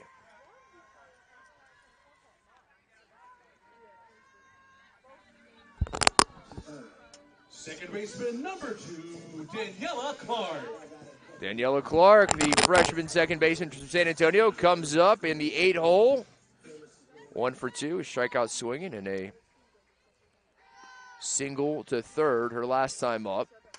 Takes the first pitch and drops it in fair territory, shallow right field. Clark wasting no time with the 1-out single. And a great piece of hitting there by Clark. You hear me talk about it all the time. Let the ball get deep, take it to the opposite side of the field. Right there, Daniela Clark does exactly that. Her first hit of the day was to the left side between third and short. Here in this at-bat, a little blooper over to right field for another single. 2 for 3 on the day and using all parts of the field. You cannot beat that, Kit. Yeah, you mentioned she's in a competition for that starting role at second, and so far showing what she can do at the plate, really bolstering her case that should be hers. As we will see a pinch runner for Clark. Coming on will be number 22, Reagan Stang. Number 22, Reagan Stang. The junior out of Coppell, making her first appearance in the ball game. Pirates shortstop, number 10, Riley Glenn Millhouse. And with 1 away, 1 on, the bottom of the order, shortstop Riley Glenn Millhouse coming up. Still looking for her first hit today. 0 for 2. Takes the first pitch. Knocked down by the shortstop, but couldn't make a play. Patton kept it from going to the outfield, but nothing more. And Pirates having success jumping on the first offering from Jurish. And that was just going to be a tough play by Patton there. She was anticipating the steal from Stang. She was already moving over to second base to cover. Unfortunately for her, Riley Glimhouse pulls a ball, and she's not going to make a play on it once she loses that step. Center fielder number 9, Erica Otto. Two aboard. And back to the top of the order we go with Erica Otto, the Pirates center fielder at the plate. She's gotten aboard in her last 2 at-bats, a bunt single in the third. Was walked on 4 straight pitches in the fourth after striking out her first time up. First time facing Jurish. And I must say, the freshman from Reno settled in nicely. Obviously, we mentioned came in, her first collegiate pitching appearance, didn't have any time in the circle previous to today. Came in with the bases loaded and has done a very nice job. And again, it's not like she came in a bases clear, 0-0 ball game. She's the starter. She came in, bases were loaded. Her team was down big. There was 1 out. Like, she had to play risk control there. And then, luckily enough for her, she was able to get out of it for the most part. But still, you're right. She settled in well, especially considering the weather that we have here today. It's not easy to grip the ball and maintain a good grip on it with the weather, with it being so cold out. Yeah, great point. Temperature just at 50 degrees. Maybe not cold for the Oregonians making the trip here, but for the Texans, it certainly is. 2-2. Otto takes for strike 3. As Jurish picks up the first strikeout of her collegiate career. Right fielder number 16, Bree Gonzalez. So Gonzalez comes to bat with 2 on, 2 away. Still looking for her first hit of the game. A strikeout, reached via an error by the second baseman, and a walk back in the fourth in 3 at-bats.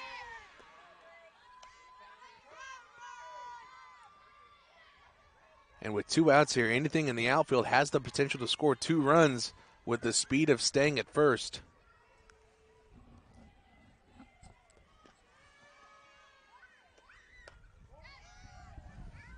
One and one now to Bree.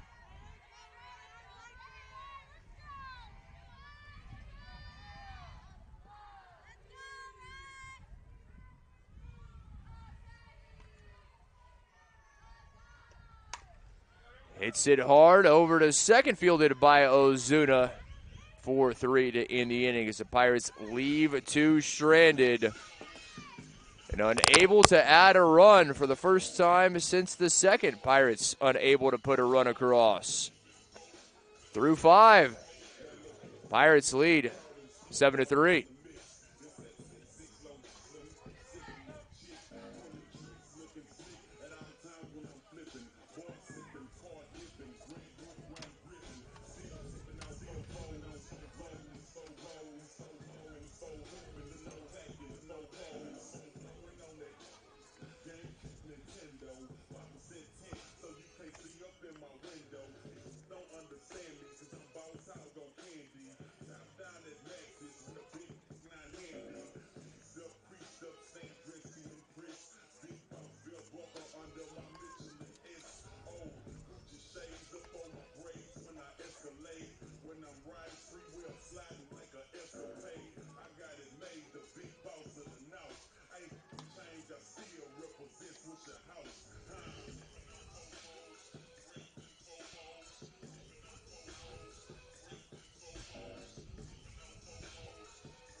Leading off for the Pioneers, designated player number 4, Harper Campanella.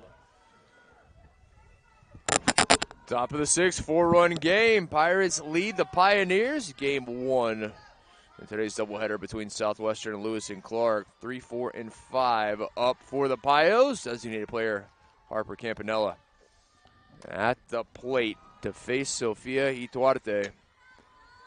He's given up just 3 runs on 3 hits. Was perfect through the first 3.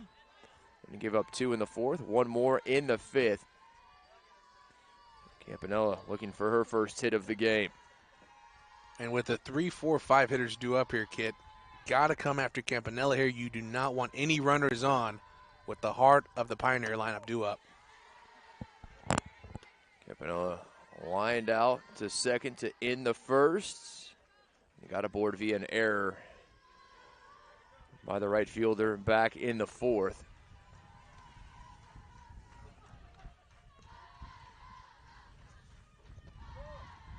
Two and one now to Campanella.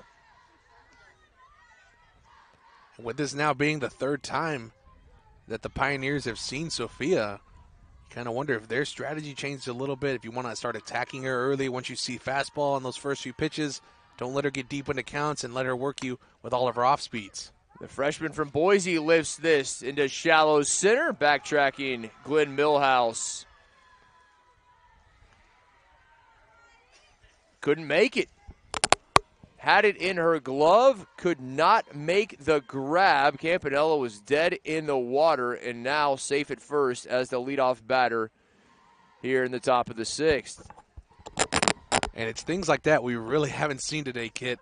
We've seen it before from the Pirates, but it's something that with these errors that have plagued them all year, we've gotten not used to anymore, unaccustomed, if you will, and hopefully something like that doesn't start anything for the Pioneers. Your attention, please. Pinch running for the Pioneers, number 3, Pippi Jepson. So there will be a pinch runner in the place of Campanella at first in the form of Pippi Jepson, the junior from Silverdale, Washington, out of Central Kitsap. A few raindrops starting to fall here at Taylor Sanders Field. Hope that is just brief and will pass quickly. There wasn't rain in the forecast when I checked, Kit. There was not. You're exactly right, my friend. But I was also just checking Austin. I guess I didn't check Georgetown.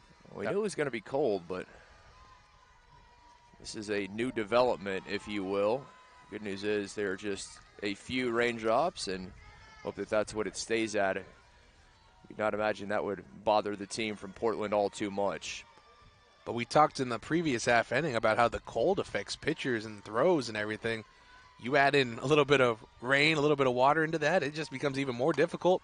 The ball gets a little heavier, especially when it starts rolling in that outfield grass. It gets even more difficult to hit. There's a lot of things, a lot of variables that come with now this rain coming in. Yeah, it's a great point. It can certainly change things. We've had enough weather impact today. The rain's starting to fall a bit harder here. As Alvarez awaits the payoff pitch. Right back to Ituanate. Couldn't field it cleanly, and Alvarez is safe at first. She thought initially that it might roll foul. Once she saw it wouldn't, elected to make a play on it, but didn't come up with it cleanly. Tried to barehand it, and the result, Alvarez at first. And the Pirates have allowed the first two base runners aboard here in the top of the sixth. But it's something we just talked about, Kit, how this rain can change a lot. They're already, the ground, the dirt, it's a lot thicker. It's a lot stickier. You're not going to see balls roll off. You kind of liken it to a golf course in the morning a little bit. In the morning, it's a lot wetter, so balls are not going to run as much. In the afternoon, balls will run a lot more. Here already, the ball not rolling out foul.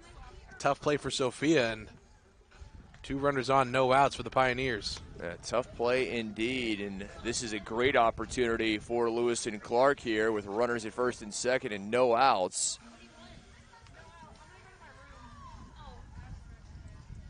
Some of the umbrellas starting to make an appearance here.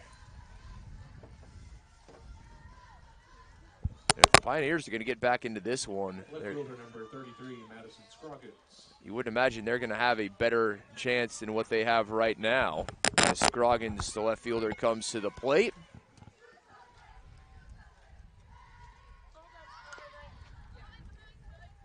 A run batted in her last at bat. Back in the fourth. And that 2-run fourth inning for the Pioneers. And there tried to put a bunt down to advance the runners, but she was also trying to get on herself with a bunt single. First base coach over there, hey, you're bunting all the way. Focus on getting it down in fair territory to advance these runners. Takes. Now finds herself down 0-2.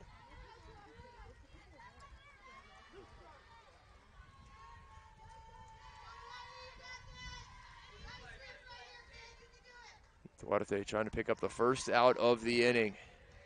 After a pair of errors, let Campanella and Alvarez aboard. Outside. And a good pitch from Duarte there, up 0-2. You really don't know too much about Scroggins in regards to how aggressive she's going to be. Nice waist pitch there in the outside part.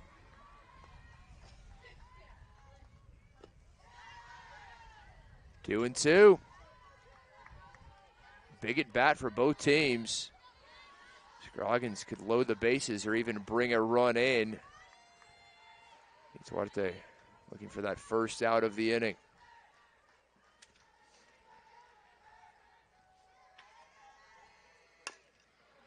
Hit over to first, fielded, and nicely done there from Aldretti at first, who's come on for McCarthy. Ashton Aldretti, the sophomore from Deer Park, with the first out of the inning. Third baseman number 18, McKenna Zinder. Now one away, base runners advance to second and third. As the third baseman, McKenna Zinder, comes to the plate, looking for her first hit.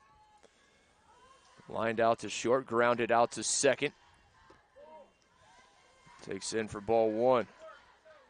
Took very in there. Got very close to hitting her there on her back thigh. Luckily for the Pirates, didn't happen. They do not want to load the bases if at all possible. Something they desperately want to avoid. Sent to left field, backtracking. Nevada's there to make the catch. Runner tags up from third. Job. Yeah, good job. Good piece of hitting, knowing the situation, just driving the runner in on a sac fly. But if you're the runner at second, what are you doing there? Almost getting yourself thrown out. It's like you didn't know the situation. You just assumed it was going to go over Nevada's head and left. Your team's down 4 at the time. You got to stay within yourself, understand the situation and what you have to do. And nearly ended the inning for the Pioneers as they placed a run across for the second consecutive inning and cut it back to 3. Yamashita right back to Duarte, knocks it down. The throw in time, nicely done from Sophia to end the inning. And the visitor is able to plate another, and they leave one stranded as well. Pirates by 3 as we head to the bottom of the 6th.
Leading off for your Pirates, first baseman number 6, Ashton Aldretti.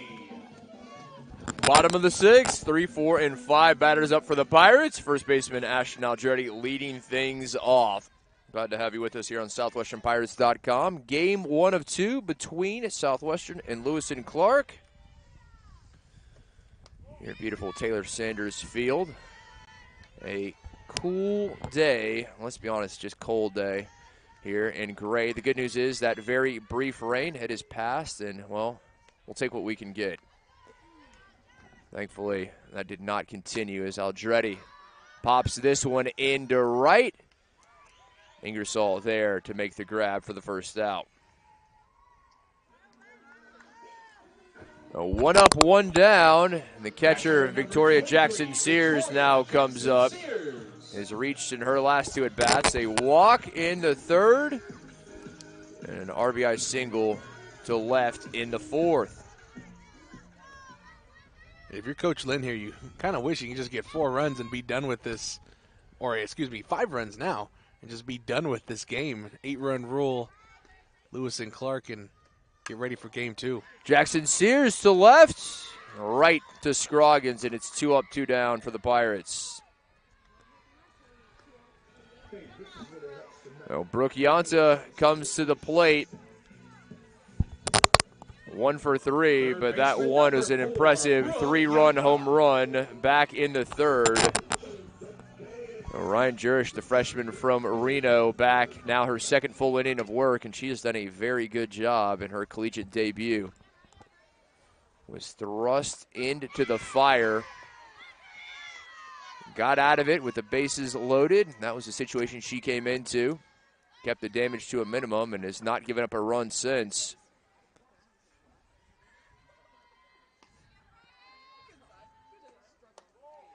1-1 to Yanta. And the Pioneers are not lacking on energy, Kit. They're still hyped. They still realize it's a 3-run ball game. They haven't played a 3.5 inning yet, but you never know. Heading into the top of the 7th, what can happen?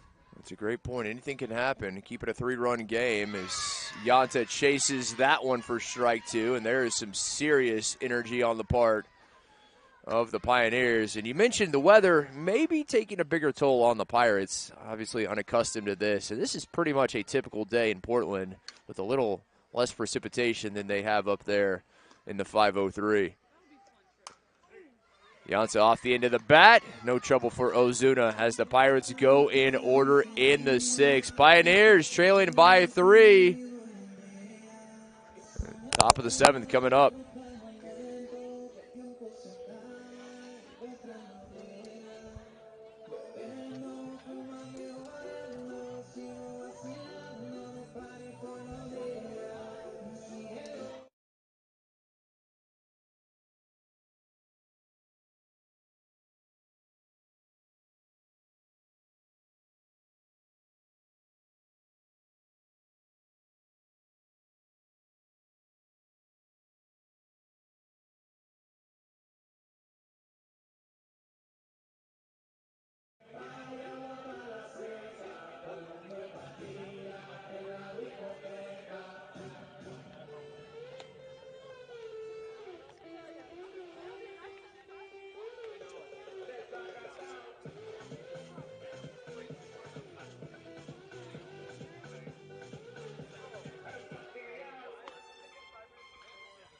Hey fans, just remember, if you can't make it to Taylor Sanders Field to watch your favorite Southwestern softball players, follow Southwestern Pirates on YouTube and keep up with all the action going on this year.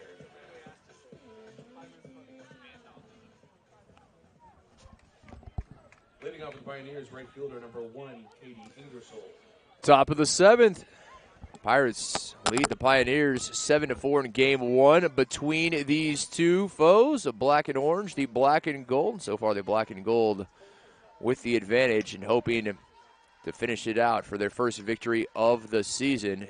8-9-1 up for the Pioneers. Right fielder Katie Ingersoll at the plate looking for her first hit of the ball game. Center fielder Alyssa Hookah waiting on deck. Quick 2-0 count. As always, we thank you for joining us. Thank you for your support of Black and Gold Athletics. And we encourage you, if you have not already, subscribe to the Southwestern University Athletics YouTube page. I'm sure you already have, but no, for the one, maybe two out there who haven't, we encourage you to do so. On the hop, over to Clark at second and easily makes the throw to Aldretti. 4-3 for the first out. Make sure all those people in Kentucky subscribe. They want to be talking about the Cowboys. Make sure you subscribe to the Southwestern Pirates first. You want to talk stuff. TJ Villa, ladies and gentlemen, you can send all your comments as you see fit. Glad to have you wherever you may be joining us from, be it the Bluegrass State, the Lone Star State, up in the Pacific Northwest, or anywhere in between. Very glad to have your company. We know a lot of the fans can't make it to all the games. We know the visiting fans of Lewis and Clark obviously watching from afar, and glad to be able to bring you these. Hope you'll stick with us for game 2. That one will get underway approximately 30 minutes after the conclusion of game 1. And tomorrow, another doubleheader. George Fox, the Bruins, in town to face the Pirates. But Pirates not looking ahead. It is all about the task at hand. And dispatching with the Pioneers here in game 1. A pinch hitter at the plate, Tallulah Sickles there, and the Walla Walla, Washington native right over to second. 4-3 for the second out. Did you say Walla Walla, Washington? A town so nice they named it twice. Home of the beautiful Blue Mountains, the Whitman College. My brother and sister-in-law, both proud Whitman grads. It actually is. It is a beautiful place. Well, I feel like anything in the Pacific Northwest is beautiful. It is not what you would expect. It is dry and almost arid there in the southeastern corner of Washington. A lot of vineyards, a lot of wheat farming. It's really very different when you get on the other side of the Cascades. See, I've been in Seattle plenty of times and went whitewater rafting and things there, and it was very beautiful. And now you're telling me this? Yeah, Oregon and Washington, once you cross the Cascades, it is very different, both culturally and geographically in both states. I can understand the cultural part. I mean, we are near Austin. Took a 3-hour drive to Houston and Dallas. It's completely different. Ozuna has been doing her job at the plate. Has 2 runs batted in, both coming in the last 2 at-bats, and trying to keep things alive here for the Pioneers. With 2 away, as a 2-1 count. Patton waiting on deck.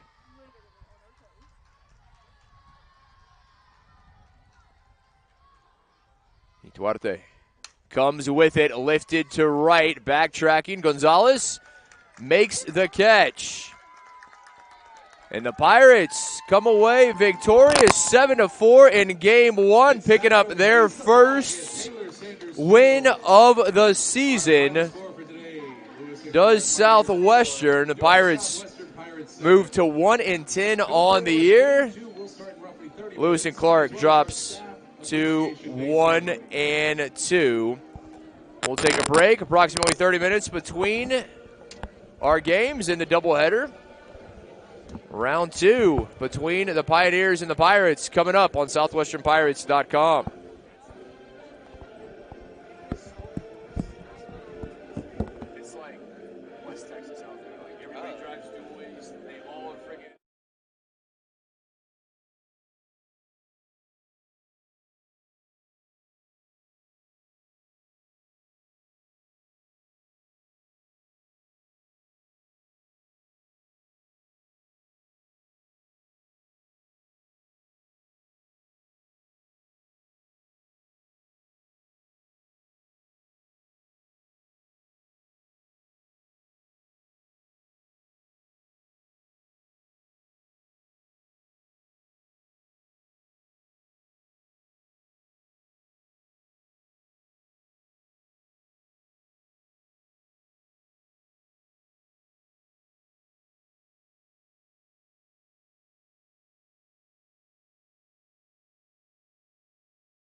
Ozuna.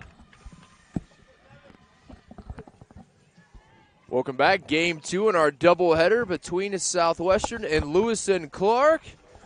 Pirates able to take the first game, first victory of the season. And Lewis and Clark looking to bounce back. They are now 1-2. Pirates 1-10. Gino Ozuna stays as the leadoff batter in game 2. Facing Jaden Wheeler, who gets the start here in the second, the freshman righty from Kirbyville. Wheeler on the season. Her 6th appearance. 21 1/3 innings pitched coming into today. As Ozuna fouls this one off. Wheeler's given up 36 hits, 22 runs, 20 earned. Struck out 7, walked 8. And for Wheeler here today, kid, it's going to be imperative for her to hit her spots. She relies heavily on her fastball and her speed that comes with it. If you're going to rely on that, you have to make sure to keep the ball low, hit the corners, and keep hitters just way behind it and way late. He's TJ Vella. I'm Kip McConico. Glad as always to have you with us. Appreciate your support of Black and Gold, Southwestern University Athletics. Hope you'll join us tomorrow. Another doubleheader as George Fox will be in town. Right now, Pirates is looking for another victory over the Pioneers. At the count now full to Ozuna. Patton waiting on deck. Campanella will follow. 1 through 4 stay the same for the Pioneers from game 1 to 2 in the batting order. Picked up by Alexander. Throw to first in time for the first out. And what a heads up there, play there by Torrin behind the plate, getting the ball. You don't know if it's going to be fair or foul. If you're a fielder, you always just want to play it, let the ump make the call, go through with your motions, and just like she did there, ends up getting out at first. Brings shortstop Emily Patton to the plate. Patton 1 for 3 in the first game, singled in the fourth. Takes the first pitch over to second. Clark fields, fires, and it's 2 up, 2 down. A great start for Southwestern. See if they can retire the side in order. The visitors looking to keep the inning alive. Southwestern defensively, mentioned Wheeler in the circle. Torrin Alexander is the catcher. Brooke Yonter remains at third. Riley Glenn Millhouse at short. Daniela Clark at second. Megan McCarthy at first. The outfield, Cadence Garza gets the start in left. Erica Otto will be in center, and Jody Glenn Millhouse in right.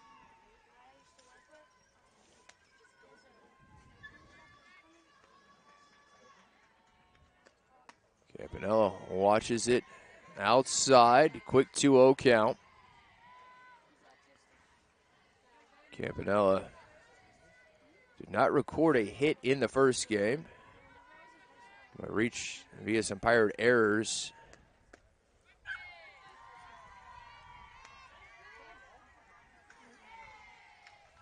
And for the Pirates here, kid, it's really just about continuing that momentum that they just got from game 1 against Lewis and Clark. Got their first win of the season, did a lot of things really well. Keep that going here into this contest, and keep that going all throughout this weekend that we have all these games here at Taylor Sanders Field. And a lot of it was the fact that they were able to strike first, something they have not done this year. They played from behind, and that was not the case in game 1, hoping to duplicate that here in game 2. Campanella waits the 3-1, watches it low, and a 2-out walk. Campanella heads to first. First baseman number 20, Mari Alvarez. So Alvarez comes to the plate. Moves from behind the plate defensively to first base. Alvarez did not record a hit in the first game in 3 at-bats. Visitors trying to find something here. That'll drop in shallow right field in front of Jody Glenn Millhouse. And nearly Campanella caught in no man's land. She rounded second, turned around, and got back on the bag in the nick of time. Yeah, very shocked that Campanella was even thinking about going to third. There was a shallow hit ball, and Jody Glenn Millhouse, don't let her size fool you. She's got a cannon on her over there. She would have easily had Campanella over at third. And Campanella able to get back to second before the throw came as McKenna Dare comes up, the right fielder. 2 on, 2 away. Dare fouls off the first pitch. Big cut from the freshman out of Sparks, Nevada. Visitors will head down to Kerrville to take on Schreiner on Saturday, a pair of games against the Mountaineers. They wrap up their Lone Star State tour on Sunday in San Antonio against Trinity. That's unfortunate for them. They got to go from a beautiful town like Georgetown to Kerrville? Oh, my God. It's terrible. TJ Vela, never pulling punches, ladies and gentlemen. It's easy to pull punches when you went to a school like Southwestern. Dare, big cut, down, swinging to end the inning. The visitors leave 2 stranded, unable to plate one. So Southwestern a chance to find the opener. They come to bat for the first time.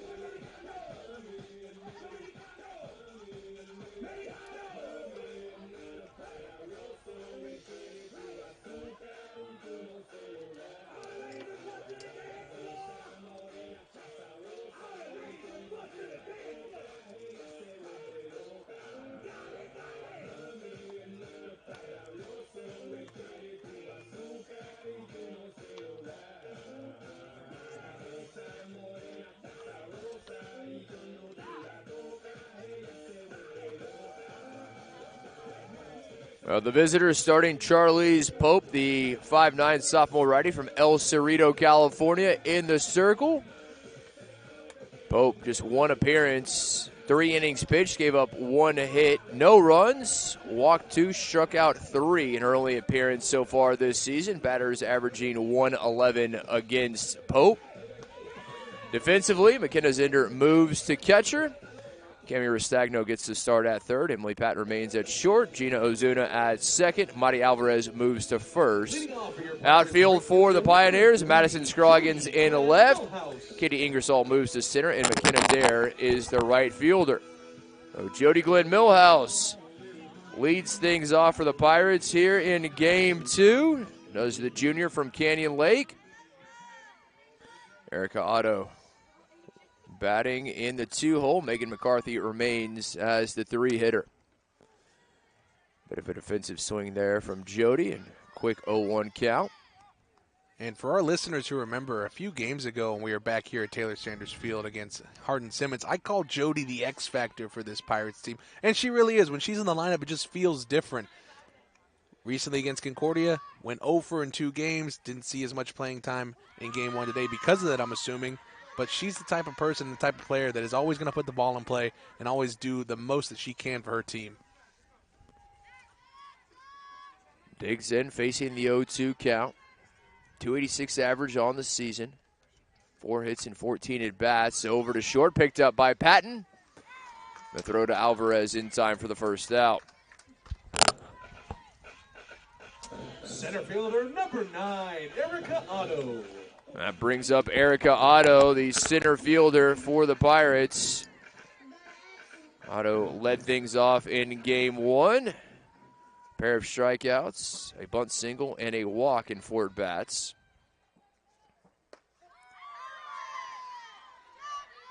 Takes for strike 1, does the junior from Schulenburg. And one thing Erica's gotten really good at in her past 3 years here at Southwestern is seeing more pitches. Freshman year Erica probably sits or goes after that first pitch there and pops up into right field.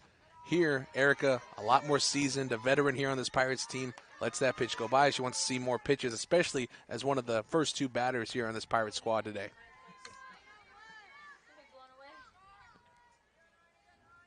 Pope comes with the 1-1. Otto chops over to second. Ozuna there.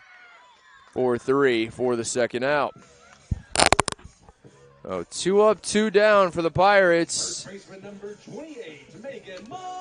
As McCarthy, the junior from Greenfield, Indiana, comes up.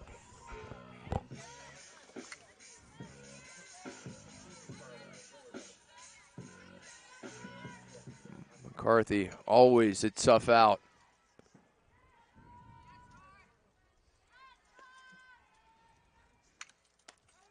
Good eye watches it high. we'll see with 2 outs here if the Pirates can take a page out of the Pioneers book and get a runner on. Maybe move someone over and make some action happen. We saw it in game 1 earlier. With 2 outs, they were doing a little bit of damage. Maybe Big here cut. early they can. Yeah, indeed. He said doing that damage with 2 outs. Right you are, TJ. Something Southwestern's been working on this season. Trying to keep innings alive. Battling with 2 outs. See if McCarthy can do just that. And for strike 2. McCarthy likely expecting an off-speed pitch. That's usually what she gets with the 1 strike on her. But there, Pope comes with a fastball on the outside corner and froze McCarthy a little bit. Paints the outside corner. McCarthy down looking. 3 up, 3 down go the Pirates. Scoreless as we head to the second.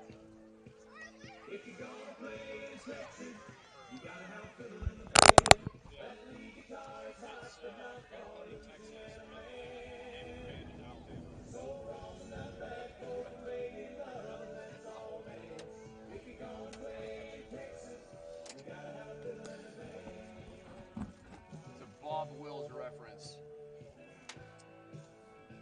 Texas swing.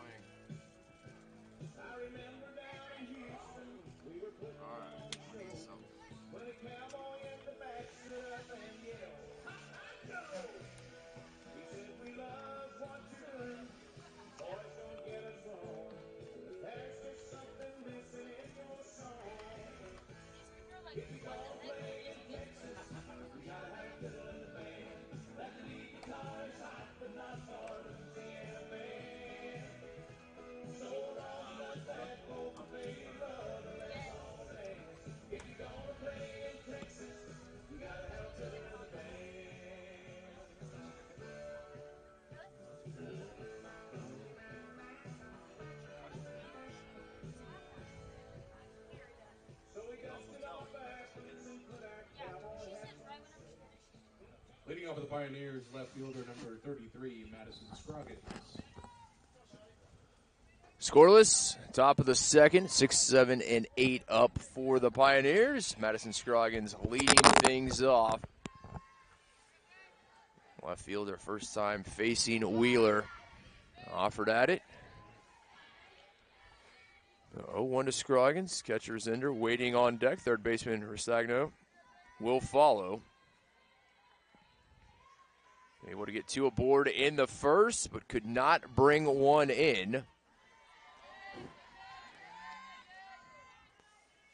You heard me talk about at the start of this game.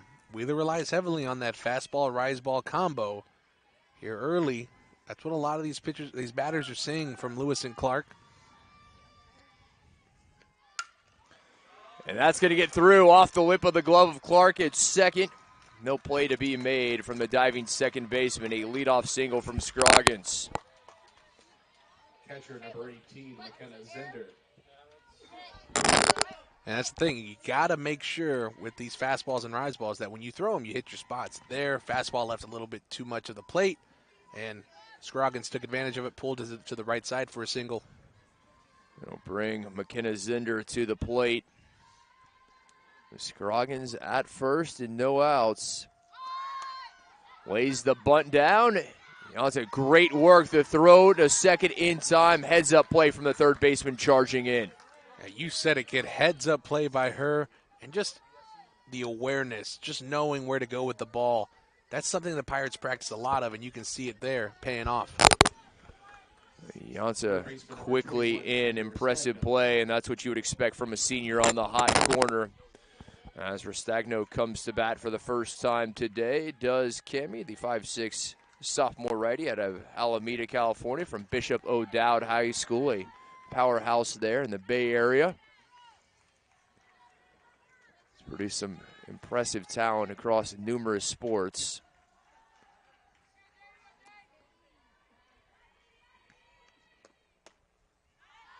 Count evens at 1-1.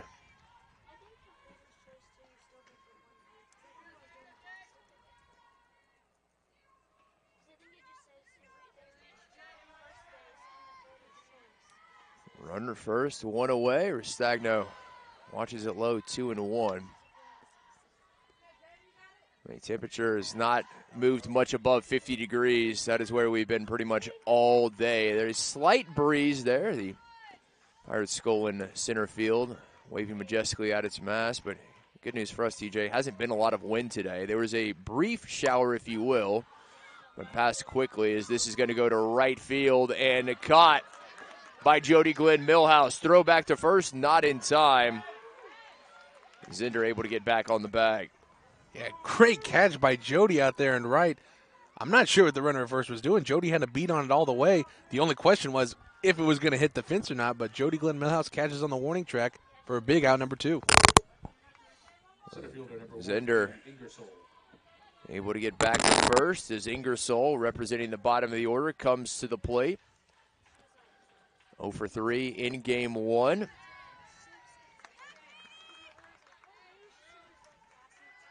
Ingersoll, the junior from Bothell, Washington, looking for her first hit out of North Creek High School.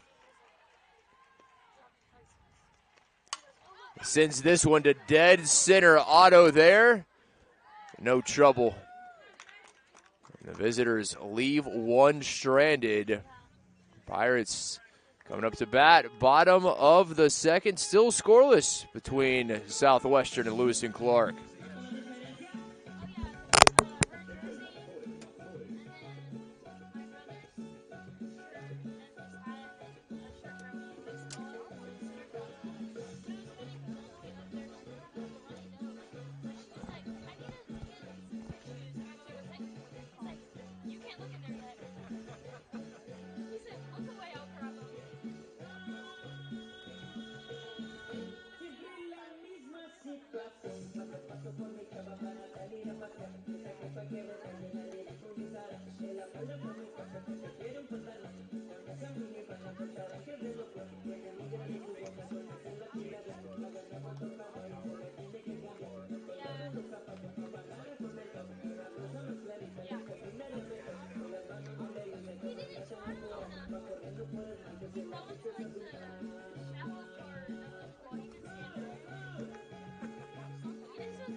Leading off for your Pirates, catcher number 15, Torrin Alexander. Bottom of the second, heart of the order, 3, 4, and 5. Coming up for the Pirates, Torrin Alexander leading things off for Southwestern. Alexander, the sophomore righty out of Katy Tompkins High School. Pirates went in order in the first. Still looking for their first hit off Charlie's Pope.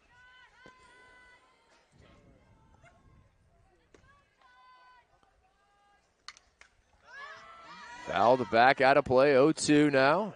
Yonsa waiting on deck. Wheeler will follow.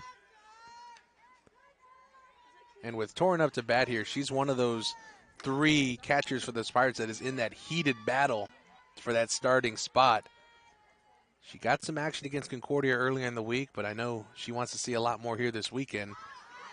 And she saw a lot last year. She was the number 2 catcher last year, did really well, I thought, for the Pirates, but here this year, that remains to be seen. The sophomore still looking for her first hit of the season. This her 8th at bat.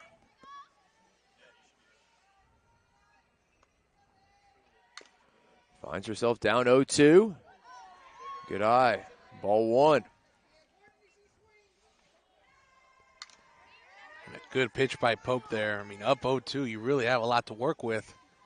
And with someone like Torrin, who, again, is in there, hasn't had a lot of opportunities, you get a little anxious in the box and maybe want to just do a little too much. 1-2, Alexander off the hands into foul territory down the third base line. That is going to drop. Alexander will continue the at-bat.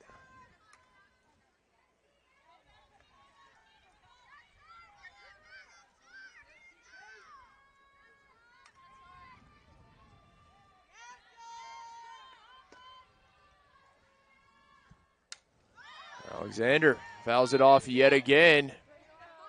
A good leadoff at bat here in the bottom of the second. This is the highest she's found herself in the Southwestern lineup in her career. Has never hit above 5, so hitting in the cleanup spot today. Alexander looking to take advantage as it goes 2-2. And a good at bat already, like you were saying.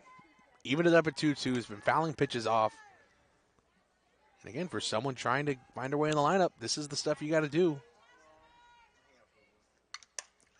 2-2, foul the back, and ultimately will head out of play. But after going in order in the first inning, this is great work from Alexander's. Her teammates in the dugout seen a lot of pitches here from Pope.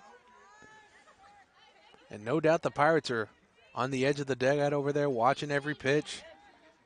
It's all about the mental reps, kid. Just watching. You have to envision yourself in the batter's box working in these at-bats too, because you never know when your number is going to be called. Yanta waiting on deck. And the 3-run home run back in the first. Is the count now full to Pope. Couldn't ask for a whole lot more in a leadoff at bat except to get aboard, and we'll see if she can do that.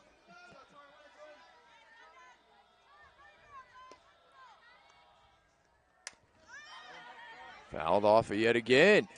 Keep fighting, Torn. This is a great at-bat so far.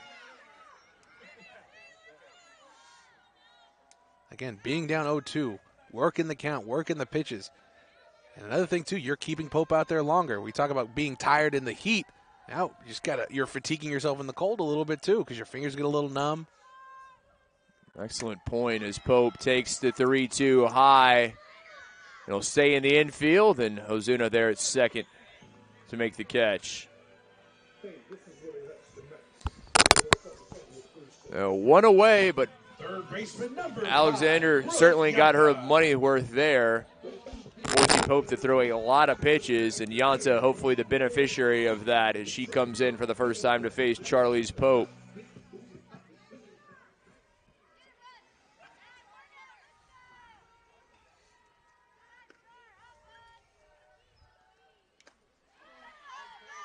Swing on the first offering from Pope. And a good pitch from her there. Looking at Yanta and having the scouting report on her, she likes to pitch low and in. So going with the rise ball to start.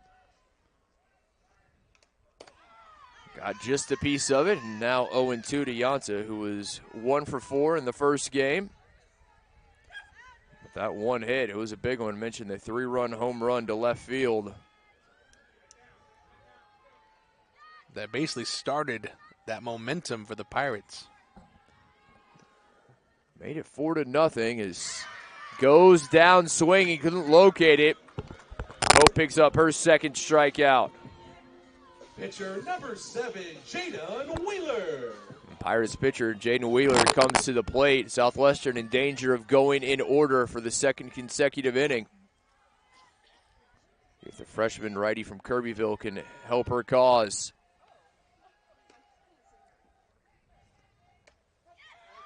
In for strike one. Something we saw Sophia do really well in game 1 was help her cause, getting on base with hits. Hopefully Jaden can do the same here. And this is a look we haven't really seen from Coach Lynn her time here, letting pitchers hit. She trusts these freshmen, understands their powers and what they can do. And Wheeler chasing the rise ball for strike 2. Can be the most difficult pitch to lay off.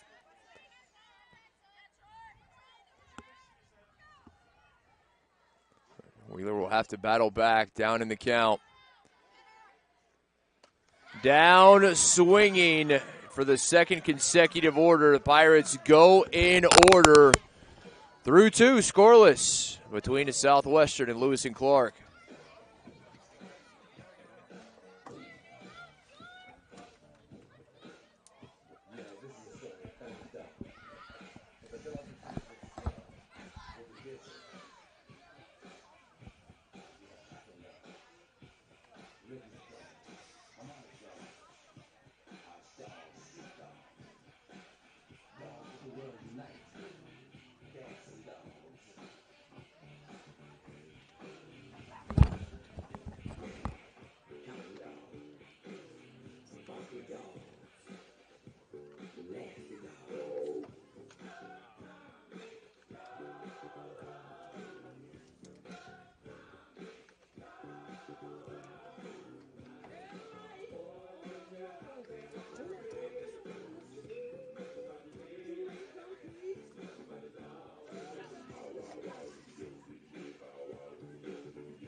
Leading up for the Pioneers, second baseman number 26, Gina Ozuna. Top of the third, top of the order up for the Pioneers. Gino Ozuna leading things off.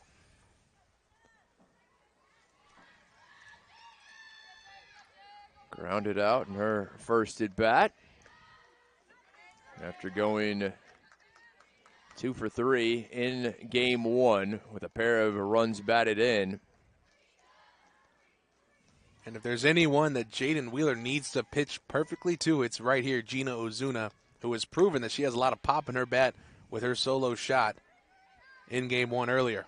Yeah, the sophomore from Pittsburgh, California, not the biggest at 5'3", but you mentioned it, she has the pop. A solo shot in the fourth. An RBI single to short in the fifth. Got aboard and stole a base, so she's a danger if she gets on and sends this one into shallow center, a base hit as it drops in front of Otto. Nice piece of hitting there, just sends it right back where it came from, right up the middle. Good way to start off the inning for the Pioneers. I think it's safe to say that Shortstop number 2, Coach Cyrus has a good leadoff hitter in Ozuna, and she certainly understands that. Coach Cyrus in her 15th year there in charge, the former Oregon State Beaver, 3-time All-Pac-10 honoree in her time there in Corvallis. Patton lays the bunt down the first baseline. McCarthy there to apply the tag as Ozuna moves on to second with the sac bunt. Great play by McCarthy, fielding the ball on the line and knowing that the runner's coming right at you. You should just hold on to the ball as best you can, make the tag, and get the out for your team. McCarthy able to do just that as Campanella comes up.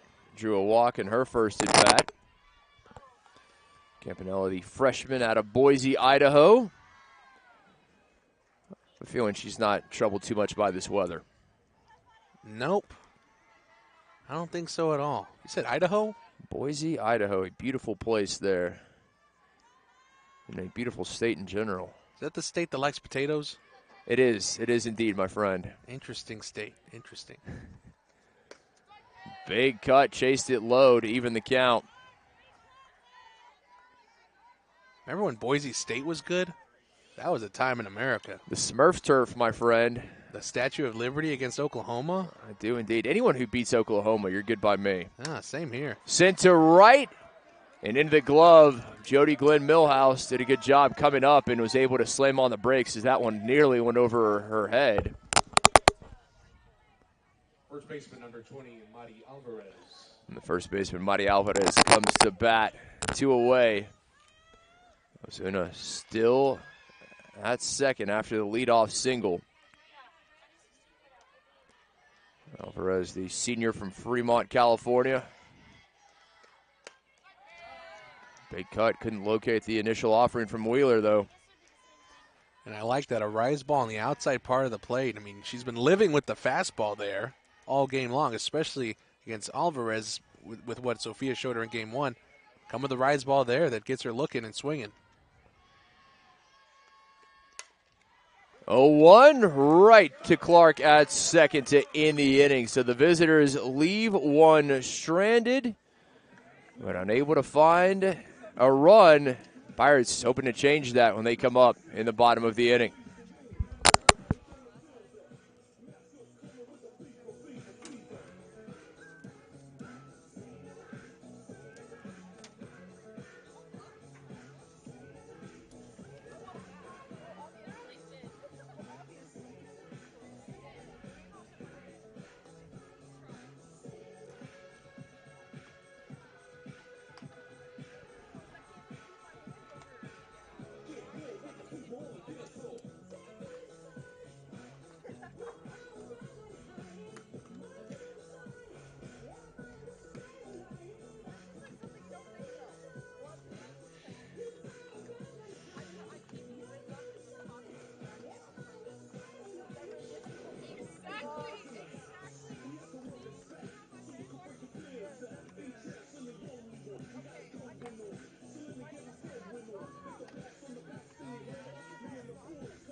Bottom of the third and bottom of the order for the Pirates.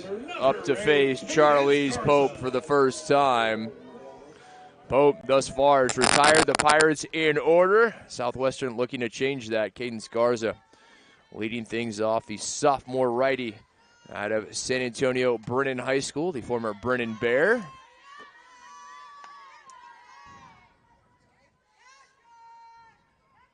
If you're a Southwestern fan right now, I don't think there's a reason to worry. Think about it. Game 1, they went down 6 in a row. What was it? The bottom of the third inning when they made that big run. They got 4 runs in, and it starts with Cadence here. Garza flies out to Ingersoll in center. Tried to get on Pope early, still trying to crack the code that is Charlize Pope. Not having a lot of luck thus far as Daniela Clark now comes to the plate. Daniela Clark. Clark good in game 1, 2 for 3, a pair of singles. Fouls off the first pitch. Mentioned a lot of players battling for time. Clark had a good showing in that first game, trying to secure her spot at second. And it's not going to be tough. You have Callie Collier there, the former all-conference player for the Pirates in her freshman year. It's going to be a battle up until that first series against TLU. It'll be coming up March 15th. First game against the Bulldogs Friday at 4, and then doubleheader the next day here at Taylor Sanders Field. Hope you'll join us as Pirates wasting no time in conference play as they will take on the cream of the crop in the SCAC and the Bulldogs of TLU. I'm smelling an upset that weekend, kid. I like it. I like it, my friend. Really looking forward to that. Weather should be outstanding by then. Just about 2 weeks off. Count now 2-2 to Clark. That's spring break for the Pirates, too. Not a bad week in general. If I bring a grill, you know why.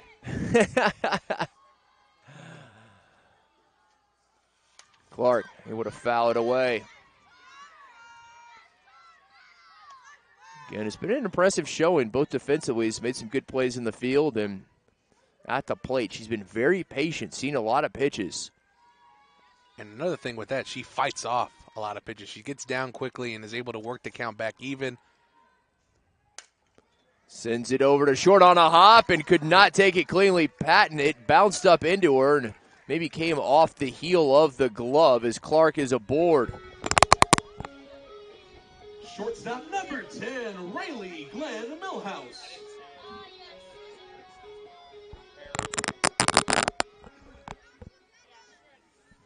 So Patton unable to make the play.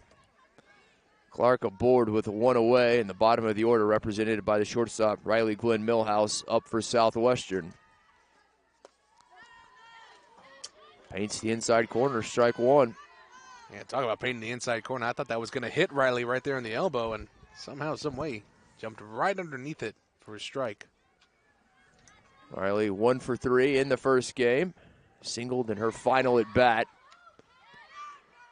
Throw to Alvarez at first, not in time. Clark back on just in the nick of time. One thing I will say about this Pioneers defense, they're very encouraging. They're always hyping up their teammates, always giving them compliments. I need this in my 9 to 5 because it's that positive reinforcement. I'm telling you, it sucks sometimes. Bobbled Alvarez. The throw to Ozuna, who came over to cover from second in the nick of time. Just. So out at first is Right fielder number 3, Clark Jody advances Glenn on to Millhouse. second. And back to the top of the order we go. Jody Glenn Millhouse grounded out to shorten her first at bat. TJ, to your previous point, I could not agree with you more. They're a enthusiastic bunch. They're loud, and the energy is certainly there. It doesn't waver. And it's early on in their season, too. I mean, just staying like this throughout the year, this is the stuff that makes great teams. Just having those bonds, staying energetic, staying positive.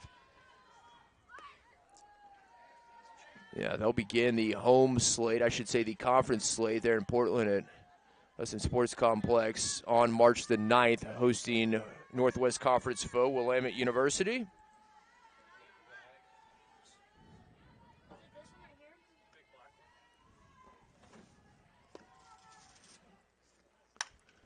Over to short. Patton with the throw in time. Ends the inning. So Pirates leave one stranded through 3. Still scoreless here in Georgetown.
Leading off with the Pioneers, right fielder number 11, McKenna Dare.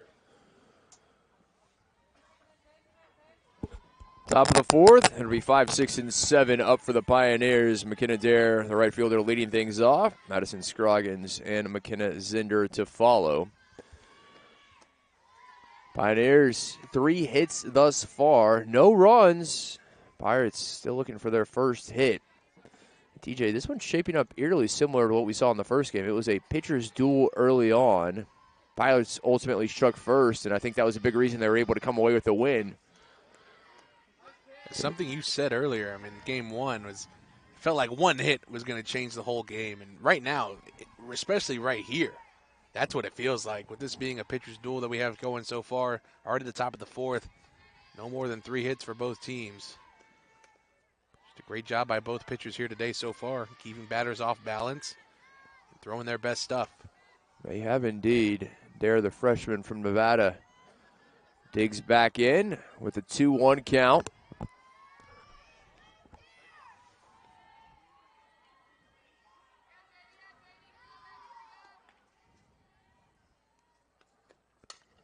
They would have fouled it off to even the count at 2-2.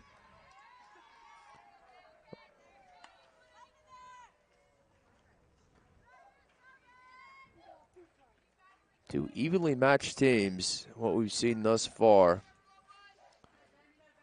Southwestern getting ahead in game 1, something they have not done this season. And I think we saw that, just the confidence that it gave them. I mentioned the energy for Lewis and Clark. It gave Southwestern energy as this is lifted high to right field. Jody Glenn Millhouse plenty of time to get there for the first out.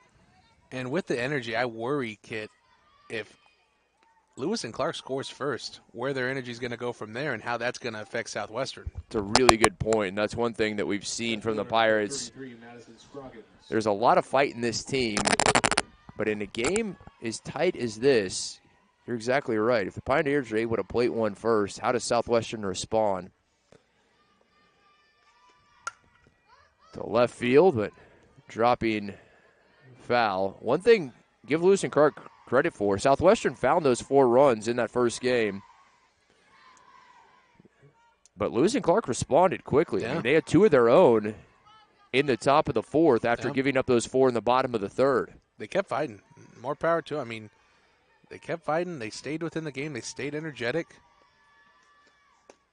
And when you think about a Pirates team that has had a lot of runs put against them like that in similar fashion, when that happens to them, you see a lot of slumped shoulders. You see a lot of people not being energetic. And so it's almost a tale of 2 teams. And that's why I'm saying if we don't get ahead early, I'm a little worried with how the rest of the game can go.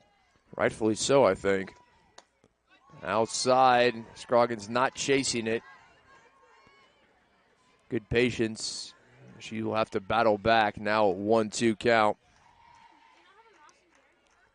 And Wheeler on the mound so far has done a really good job of getting ahead early. And when we talk about getting runners out and not letting people get on base, that's the key. Getting ahead of batters early and having them be off balance, be under pressure. As I saw, Wheeler was kind of telling Coach Lynn no a second ago. Now, wincing there a little, I don't know what transpired, and maybe something in her eye. I'm not entirely sure. Wheeler's out, as is Coach Lynn, and now the trainer coming out to take a look at Jaden Wheeler, the freshman righty out of Kirbyville. Again, take the opportunity to remind you, we'll be back with you tomorrow, another doubleheader against another Northwest Conference foe. 3 and 5 right here at Taylor Sanders Fields. Lewis and Clark will head to Kerrville. It'll be George Fox making the way here. The Bruins.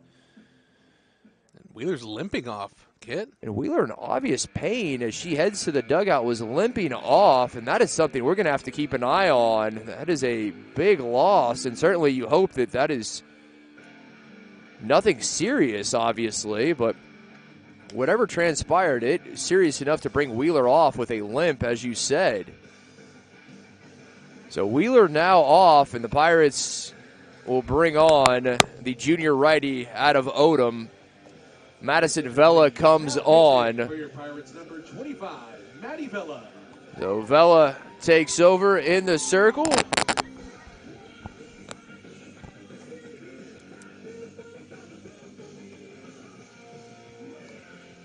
Number 25 comes in, and obviously a talented pitcher, so not a lot of drop off there. But I don't think the concern is the fact that Vela's in the circle. The concern is with Wheeler and what forced her out of the game. She was limping off. I mean, there was no injury report on her at all. So that is just very weird, and especially as we think about all the rest of the games the Pirates have coming up, and we keep referencing it, conference starting soon.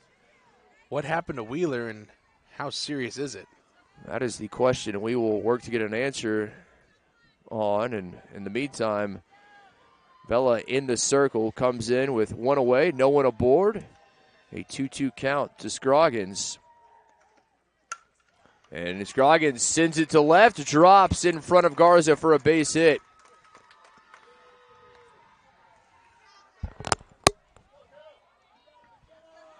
Catcher number 18, McKenna Zender. Now, one out single for Scroggins. It brings the 7-hole hitter, McKenna Zender, the catcher, to the plate. A sophomore out of Huntington Beach, California.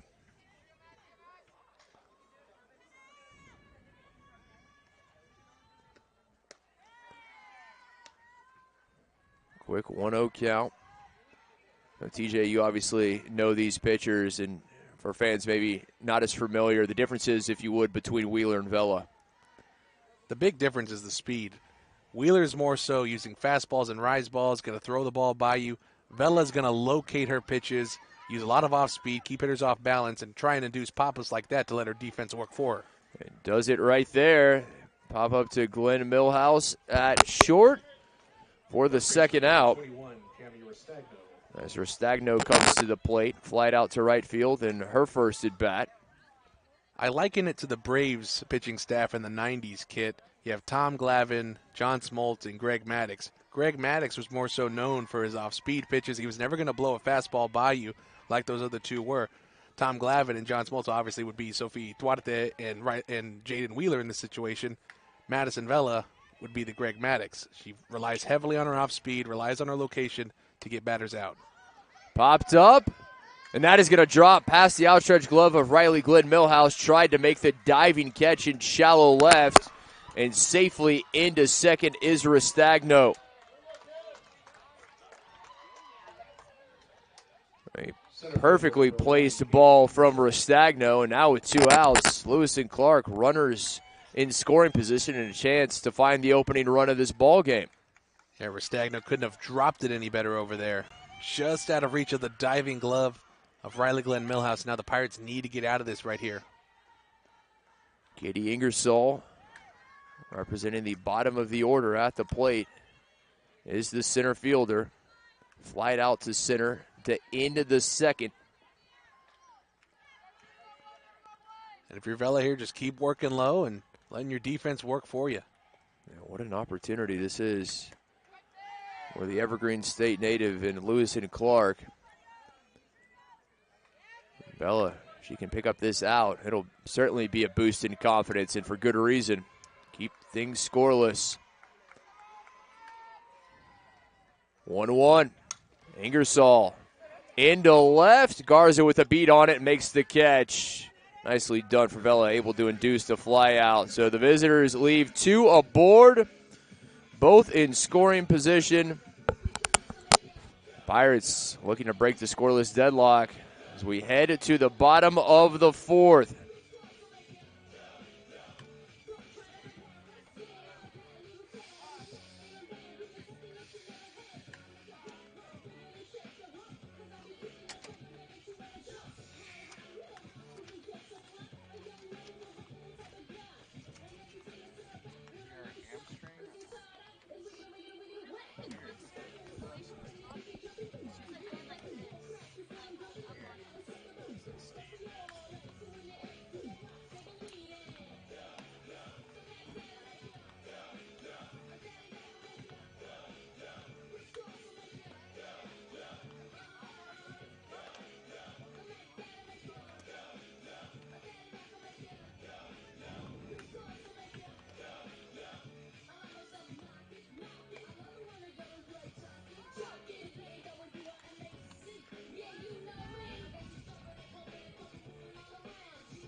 Leading off for your Pirates center fielder, number 9, Erica Otto. Otto leading things off for the Pirates here in a scoreless bottom of the 4, 2, 3, and 4 to up for Southwestern. Pirates still looking for their first hit off Charlize Pope. Lone Pirate to get aboard. Daniela Clark did so in the 3rd via an error from the shortstop. Pirates still trying to figure out Pope. So far, she has had their number. And there's no better way to figure her out than just by laying down a leadoff bunt. If Otto can do that here, see if Otto can get aboard with a leadoff bunt. McCarthy waiting on deck. Catcher Torrin Alexander will follow.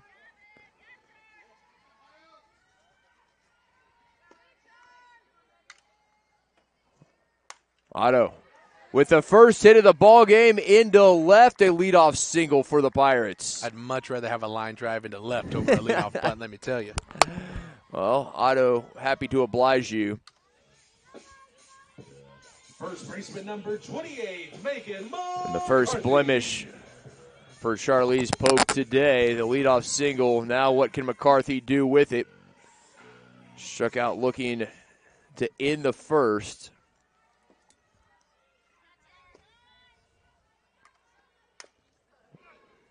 McCarthy a piece of it. Quick 0-1 count. And you rarely see Megan ever go down looking. Usually just means she was fooled and expecting a different pitch at the time. She normally, if she's not making contact with the ball, just goes down swinging.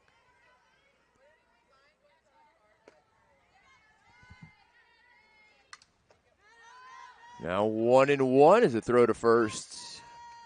No chance there. Otto back on the bag in plenty of time.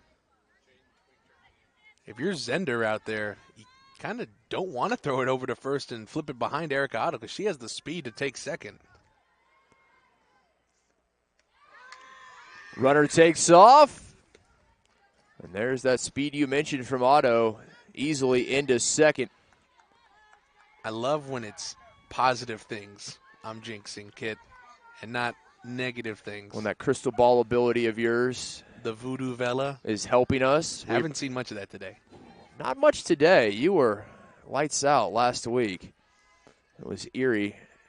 Again, I'm very disappointed I got out of here without lottery numbers, but for some reason you weren't willing to oblige. I digress. We'll talk about that later, TJ. I don't hold a grudge. Yes, you do. I can just tell in your voice. Fair enough. Okay. I told you I'd split it with you. I figured that was fair.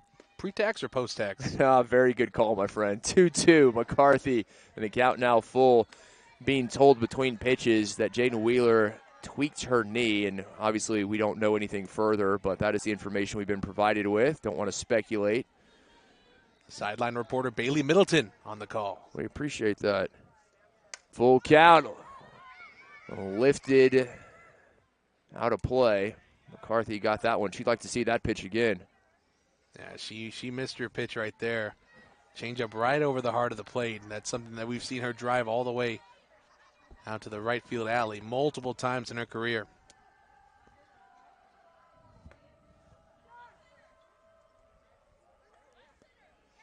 Pirates dugout continuing to support their batters, making noise. Are the black and gold down that third base line? Can McCarthy find a hit? No, but she finds a base with the walk. Great work to work the count full and rewarded with the base on balls. The Pirates with 2 aboard, runners at first and second. Torn Alexander coming to the plate with no outs.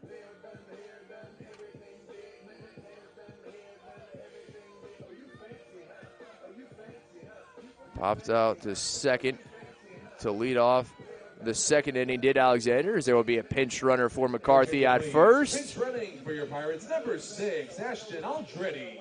Ashton Aldretti, the sophomore from Deer Park, now as the pinch runner. Torrin Alexander. What could Alexander do in this situation?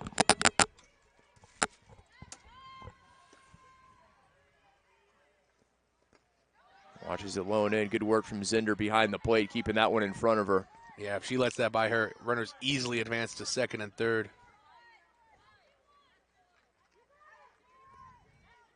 Really the first time today that Pope has been in any kind of sticky situation. Charlie's Pope pry herself free. Right back to the pitcher. The throw over to first for the sure out as runners advance to second and third. We talked earlier about Brooke Yanta's situational awareness. If you're Pope on the mound, you have to go to third with that ball and get the lead runner. That's a great point. Instead, Pope Number 4, Brooke Yanta. allows a pair of Pirates to advance into scoring position, and she had plenty of time on that one. That wasn't the issue. As Yanta comes to the plate, 1 away, 2 on. Great position for Yanta to be in. All right, Voodoo Vela, you know what we saw from Yanta in Game 1. Could we see it again here in Game 2? We're going to see it again right here. I need it expeditiously. That got the Pirates going. And that 4-run third, Yanta tried to lay the bunt down. Instead, she'll be behind in the count 0-2. And in a situation like that, if Brooke is going to put the bunt down, put the bunt down. Don't worry about trying to get to first base. Your goal in a delayed squeeze like that is to put the bunt down, make sure it hits the ground, not pop it up, preferably to the right side.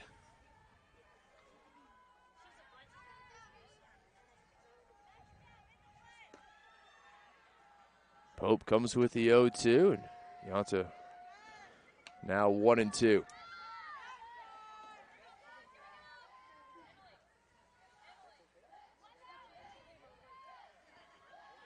May see a pinch hitter. We'll see who comes up as Navarra is in the on-deck circle. Yanta lifts this one high to deep left field. Not deep enough. Runner from third tags up and will score the sacrifice fly. There's shades of Game 1. Yanta unable to send the 3-run bomb, but she has the RBI sac fly, and the Pirates are on top.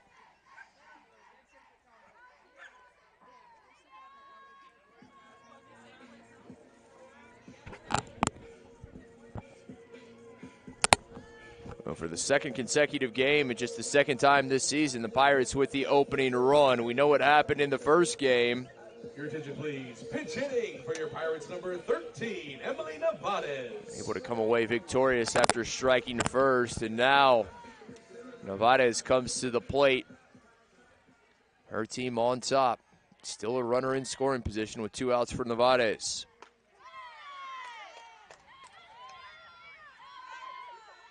This is a perfect spot for Emily to be in. Again, she's one of those people on the bubble. If she's going to start or not once conference comes, And in this situation, runner on second, no better time to prove yourself than by sending one right back up the middle to score the run. Now 1-1 to the Alamo City product. Mentioned the Alamo City talent on this roster and just the Central Texas talent in general. You don't have to go far to find talent. Pretty much anywhere you go in Texas, you're going to find talent, let's be honest. And with a lot of these girls being from San Antonio, a lot of them actually played with each other in the summer ball leagues. We have Emily Nevades here. On deck is Cadence Garza, Julissa Hernandez, Sofia Duarte. All of these girls played on the same select ball team and obviously like to stay together. And to left it goes. Pirates bringing the runner in and will score. The throw to second, not in time.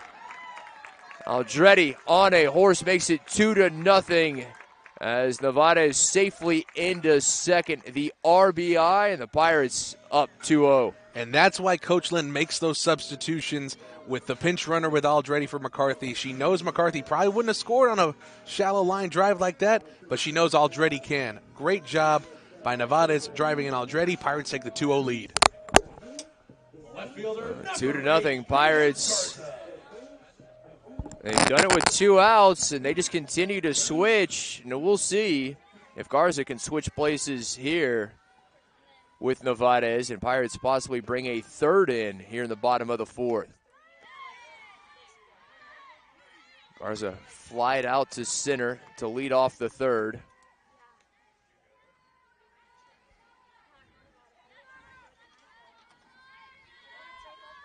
Garza, the San Antonio Brennan product. You mentioned so many of these players playing travel ball together. Well, they played against each other in high school. San Antonio, Warren, Marshall, Brennan, just a few of those schools in that district. It's always fun getting to play against a lot of those highly competitive schools in high school, and then it's even more fun once you get to college and now those highly competitive people are on your team. Just makes for a great situation all around. A lot nicer to play with them than against them. As that is driven into left, it's going to drop a base hit. They will hold Garza at first. The RBI single as Nevades comes in, and the Pirates with another, and they've done this all, TJ, with 2 outs. We talked about it, how important that is, so it's great to see it finally come to fruition.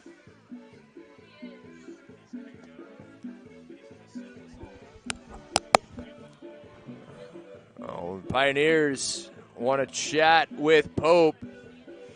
Pope was a buzzsaw through the Pirates the first time. She retired 9 of the first 10 batters she saw in order. The only Pirate who got aboard the first time up to face her was Clark via an error from the shortstop. But the second time through, Pirates making the adjustments, and they are making Pope and the Pioneers pay. Yeah. Now batting for your Pirates second baseman, number 2, Daniela Clark. Clark, who comes on, got on via the error from the shortstop in her first at bat.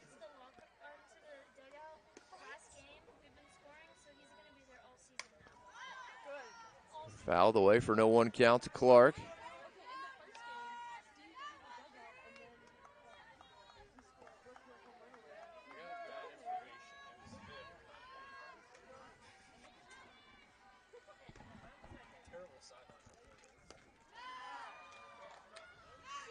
One and one.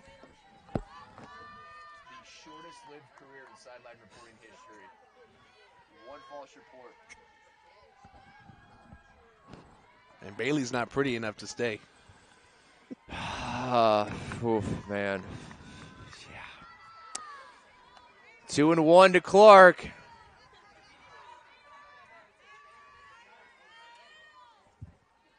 Garza at first. Pirates looking to continue this 2-out rally. Getting it done. Coming up with hits and runs off of Pope. Right back up the middle. Knocked down by the shortstop, and she was close enough to the bag. She was able to come up with a 3rd out, but not before the Pirates with the damage. 3 hits, 3 runs, 3-0 as we head to the 5th.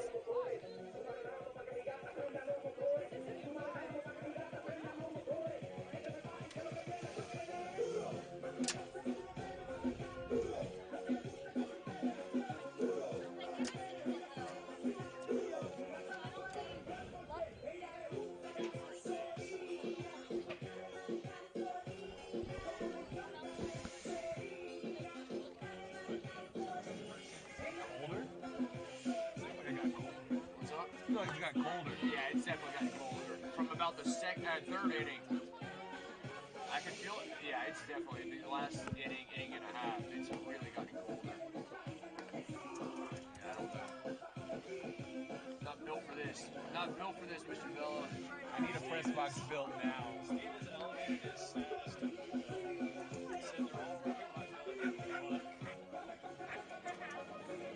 Well, that is definitely an elevation of status. Sacrilegious to a billion people, but even so.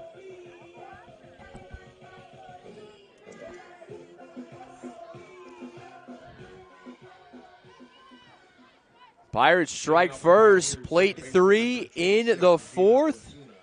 Now, we'll see if the Pioneers can respond. When Southwestern found the opening runs in game 1, Lewis and Clark did a very good job of finding runs of their own. Their next at bat, and this is who they won up. Gina Ozuna singled to center her last at bat. She's been great today. More often than not, has been able to get aboard. Can she here? But her first time facing Madison Vella, who again came on for Jaden Wheeler. And I don't think Vella expected to come in there. She knew she was going to come in as a relief pitcher, being in the lineup as basically the DP. In that last inning, she was out there in the bullpen warming up. I don't think she got the full warm-up that she would have liked. But here today, or in this inning, 2 straight balls to Ozuna. Well, give her credit. Came in a difficult situation, but did not concede a run. As she said, probably not as warm as she would have liked. She came in, was able to finish the inning and keep the visitors from scoring. The count now 2-1 to Ozuna. And similar to Sophia now in game 1, she has to basically learn how to pitch with the lead. At least this season, Vella's been here, this being her 3rd year. She's done it before, but not this year with this defense behind her. Count will go 2-2 after Ozuna fouls it off. Patton, shortstop, waiting on deck. The designated player, Campanella, to follow. That's a great point, TJ. Southwestern pitchers haven't had the chance to learn how to pitch with the lead this season. They've been from behind almost the entirety of the season as they picked up just their first win in the game 1 earlier. Over to second. Clark there for the first out. And Clark has been so impressive today at second base, getting all those grounders, all the liners, and making plays on all of them. She's been incredibly sure-handed. Has done a good job at the plate as well. As Clark really putting her hand up for more playing time, and going to be hard to argue with the performance she's had thus far today. And she was actually, I didn't name her in that group of freshmen or sophomores too from San Antonio. She was a part of those select ball teams too. So just when you start playing with people you know and you keep playing, it just builds that comfortability and everything. So it's important. Clark out of St. Anthony High School there in San Antonio. And Patton, a 1-1 count.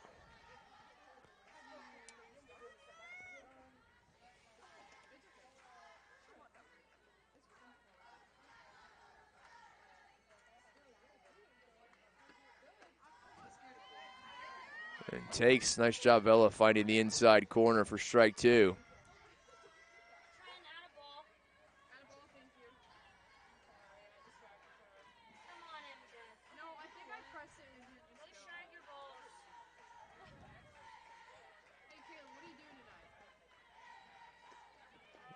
Now 2-2 to Patton.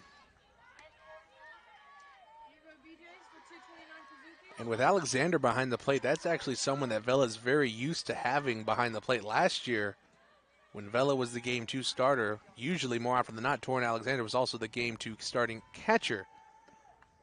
So they're well aware and know each other very well. They actually work in Sierra together here at Southwestern, the intramural department.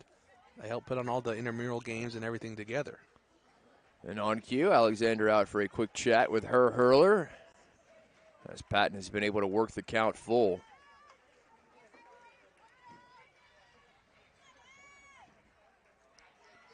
And Vella, again, with her relying on all these different pitches, that comes with a lot of different grips. So making sure her hands stay warm in the situation so she's not mishandling any of her pitches is imperative. Payoff pitch. Patton off the hands into left. It'll find foul territory, and it will find the glove of Cadence Garza. Oh, 2 up, 2 down. Vela looking to retire. The Pioneers in order. They have not been sat down in order in this game. That'd be a huge statement after Southwestern plated 3 in the bottom of the 4th. Get that potent offense back to the plate. See if they can extend this lead in the bottom of the 5th. But again, we're seeing with Vela here everything that she likes to do. Mixes up her pitches, tries and induce a lot of pop-ups, a lot of ground-outs. And that's her game. She's not going to overpower you. She's not going to strike you out. She doesn't have the speed to do so. So that's what she relies on to get outs. Campanella, a 2-0 count now. Freshman out of Bishop Kelly in Boise.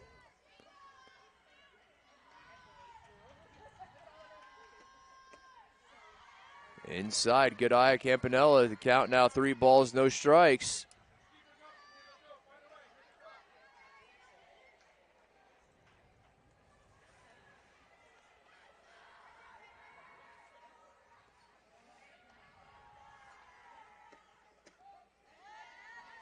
In for strike 1. I'm kind of surprised there. Coach Cyrus doesn't give Campanella the green light there. It's your number 3 hitter, someone who needs to really get going here. A 3-0 count, you're more than likely going to see a fastball down the middle, and she did. I thought she was for sure going to be given the green light. She never lifted the bat off the shoulder. 3-1, finds the inside corner. Pretty pitch from number 25. And a screwball there on the inside. Basically the same exact pitch that Campanella just saw. Novella's worked her way back into this. Payoff pitch. Campanella sends it foul. And so now Vella's worked the inside 3 separate times. Wouldn't expect her to come back inside here again because Campanella's probably ready for it at this point. Great battle between Vela and Campanella. Campanella was up 3-0. Vella's battled back to bring the count full. Who comes up victorious with 2 outs? Campanella over to short, and that is going to get through, or I should say, not picked up cleanly by Riley Glenn Millhouse. Could not make the play, and the inning stays alive as Campanella safe at first. So even with the air, not the end of the world. The force out still at second base. It is a dangerous hitter up with Madi Alvarez. But I think the Pirates are more than prepared to get out of this one. Alvarez had a single to right in the first. And popped out to second to end the third. Alvarez trying to keep the inning alive and take a page out of the Pirates' book, doing damage with 2 outs.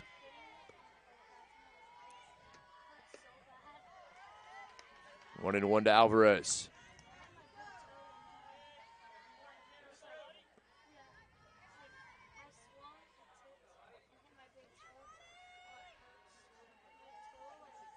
Vela, long look to her dugout. Comes with the pitch, and Alvarez fouls it back for strike 2. And it's interesting here, Kit. I've said it before with Vela. She likes to work outside, but here she's working a lot of inside pitches on these Lewis and Clark hitters. I don't know if that's a scouting report change with Coach Lynn and Coach Murphy in the dugout, or what's going on there. But it has gotten her ahead here in this count. 2 away, runner first. Trying to find that outside corner, and that was just off. When I say just, I mean just. When you live inside that long, the ump gets a little used to it, and then he sees the outside pitch and doesn't call it. Count evens, 2 balls and 2 strikes to Alvarez.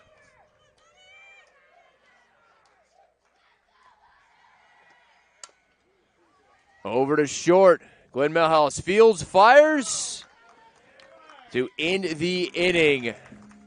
The visitors unable to respond, and Southwestern looking to extend their 3-0 lead as they come up in the bottom of the 5th.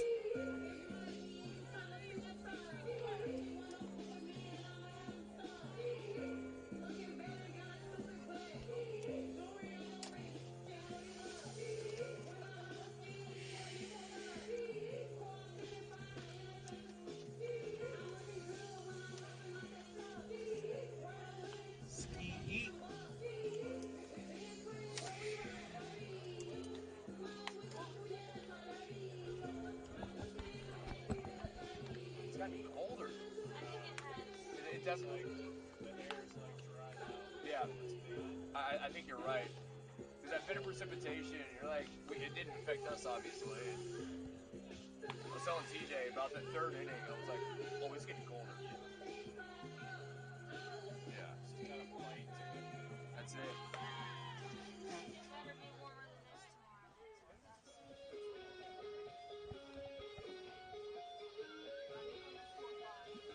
Leading off for your Pirates shortstop, number 10, Riley Glenn Millhouse. 9-1-2 hitters due up for the Pirates in the bottom of the 5th. Riley Glenn Millhouse at the plate to get us started. Pirates leading 3-0. All runs came in the bottom of the 4th. They were able to keep the Pioneers scoreless when they came up in the top of the 5th. Chopped over to 3rd. And the throw from Restano in time for the first out. Stagno there for out number 1. Jody Glenn Millhouse. That brings us to the top of the order, Jody Glenn Millhouse. 0 for 2. Grounded out to short in both at bats. Well, the Pirates put a hurt on Charlize Pope in the 4th after she went through them almost like butter the first time. They've made the adjustments the second time up to face her, and they made her pay. 3 runs, 3 hits as Jody lines out to patent it short. She's hit the ball hard all day, just right to the shortstop each time she's been up to bat. Center fielder, number 9, Erica Otto. The Pirates in danger of going in order for the 3rd time. They went in order in the 1st and the 2nd. And after a stellar 4th inning, in danger of doing so here again in the 5th. Erica Otto at the plate. First pitch popped up and out of the circle. Pope there to make the grab. And 3 up, 3 down go the Pirates. The Pioneers and Charlize Pope do the job defensively. Now we'll see what their sticks can do, trailing 3-0.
Leading off for the Pioneers, right fielder number 11, McKenna Dare. Top of the 6th. Heart of the order up for the Pioneers. 5, 6, and 7. The right fielder, McKenna Dare, leading things off. And it's crunch time for the visitors from Portland, Oregon. Trailing by 3. 6 outs to work with. Madison Vela back in the circle, having taken over for Jaden Wheeler, and has done a very good job, has Vela. Not allowing any runs. Again, pitching to contact, letting her defense do the work, and they've done just that. A little shaky start when she came in. allowing those two singles back-to-back, but it's settled in nicely, like you said. She was in a bit of a difficult situation. As you mentioned, I don't think she thought she was going to come in as early as she did and had to come in to what was an injury to Jaden Wheeler, who came off rather abruptly. Novella thrust into action and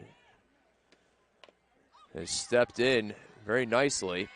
I mean, whether it's good or not, earlier this week against Concordia in Game 1, she had to come in the top of the second inning, or excuse me, bottom of the second inning, in relief of Jaden Wheeler. So she's not unaccustomed to it. She's just not. It's not her typical thing. She's either a starter or coming in really late in games to close things out. 1-2 over to short. Riley Glenn Millhouse with the throw. 6-3 for the first out. Left fielder number 33, Madison Scroggins. Pirates have not been able to retire the Pioneers in order in this game. Which is surprising when you say that, honestly. It is indeed. The defense has been outstanding, but just haven't had a 1-2-3 inning. Because it seems like they're getting out of these innings pretty quickly. Mm-hmm. But I mean, if you say it, I'll let you tell it. I just read the stats, my friend. It's on the score sheet in front of me.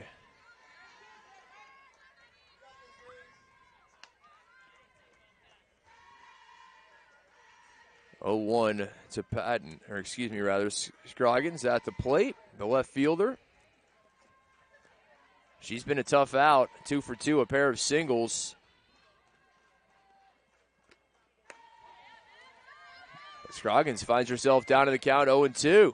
And that one just dropped in there in the top of the strike zone. Haven't really seen that pitch called today for strike, but luckily for the Pirates, did just get called. Sophomore from Antelope, California. Off the end of the bat. He's certainly been the most consistent of the Pioneers. She and Ozuna, the two that have been the most difficult outs today. I mean, we talk about it all the time with our Pirates team and with what Coach Lynn's doing, trying to find a solid starting lineup. Early on in this season for the Pioneers, that's what they're trying to do too. They're only 3 games in and trying to find what works for them. Over to short, throw in plenty of time, 6-3 for out number 2. That's a great point, TJ. This is just their 4th game of the season. They came into today a record of 1-1. Fell in the first game, obviously, but Number 18, McKenna Zender. this is the Pirates' 12th game of the season. This is just number 4 for the visitors. I mean, we go back to where the Pirates were in their 4th game of the season. We were getting run ruled, So it's like you never really know what your team's going to look like when it's all said and done and when you get to that conference part of the season. It's a growing process, and you're hoping that you're just getting a bit better every time out. And by the time you get to conference, be it the NWC or the SCAC, you're humming on all cylinders or close to it. 1-1, the count now to Zender. I'd say it's just imperative the Pirates do find it once they get to conference because of how stacked this conference is when you think about TOU, St. Thomas, who's come around really nicely, and Trinity, who's always very tough. There are not many easy games, if any, in the SCAC when it comes to softball. The parity from top to bottom is just astounding. As this is popped and dropping back, Clark makes the grab, and for the first time in the game, the Pioneers go in order. Pirates coming up in the bottom of the 6th, looking to add to their 3-0 lead.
Bottom of the 6th, 3-0 Pirates. The big bats coming up for Southwestern.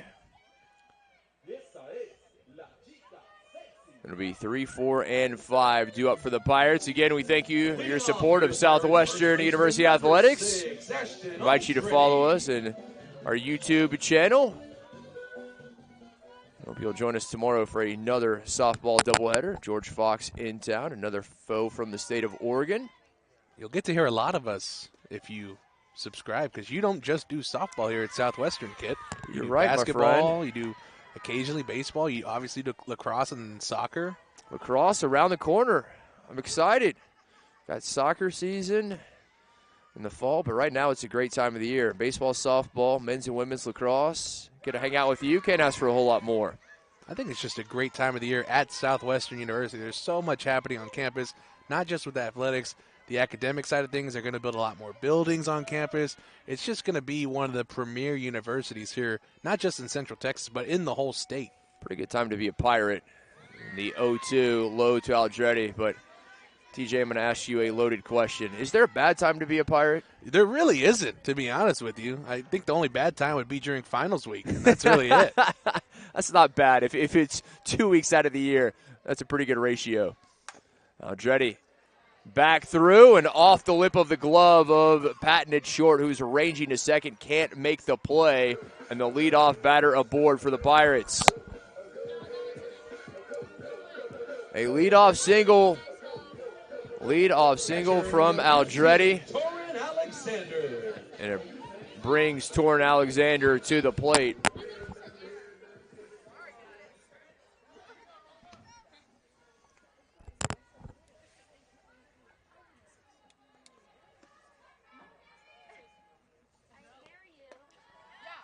Takes inside, strike one.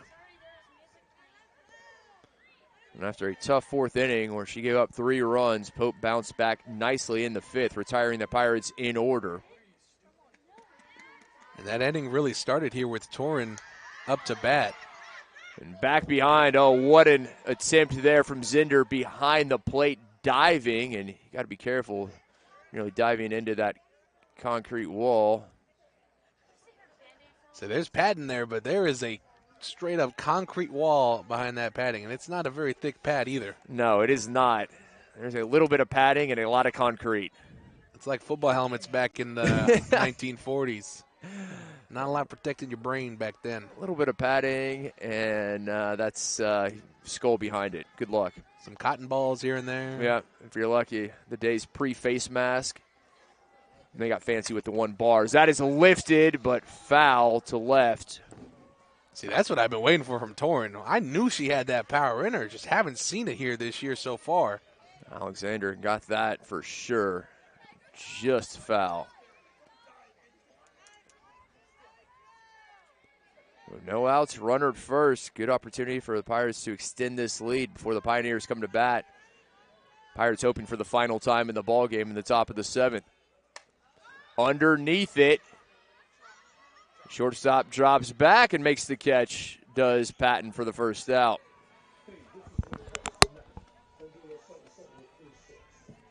Third baseman number 4, Brooke Yanta. Yanta comes to the plate. An RBI sac fly to left, her last time up. Plated the Pirates' first run of the game. Ultimately would go on to put 2 more across in the inning. TJ, we talk a lot about baseball players, softball players, their superstitions. Did you have any superstitions when you were playing football? Any pregame rituals? First off, anything that is we can say over the air? Everything I can say on air. Oh, I don't know about that one. Well, with football, yes, I did. So I'm a very routine-oriented person. So for me, it was always eating the same thing in the morning before the game. It was always listening to the same playlist, tape myself, my wrists, my ankles, my fingers the same way. I'm not going to wear the same underwear or anything like that. Thank you. But when it came to the routine with everything that I was going to do, yes, I was very superstitious with it. Same order. Same order. Okay. Same snacks, same everything.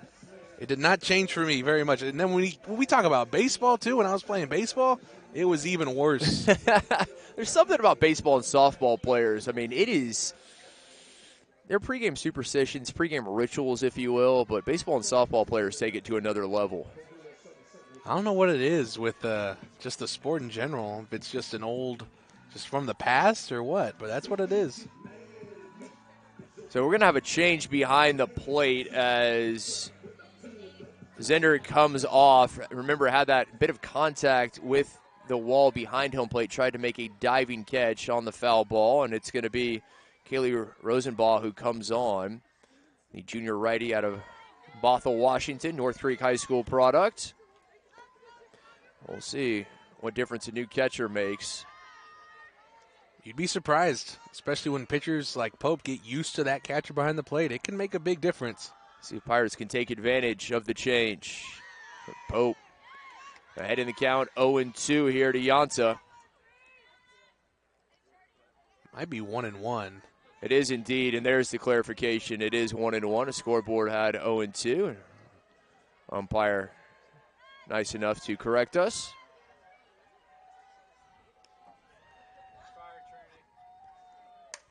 One popped up over into foul territory. Nice catch made by the third baseman. Restagno for the second out.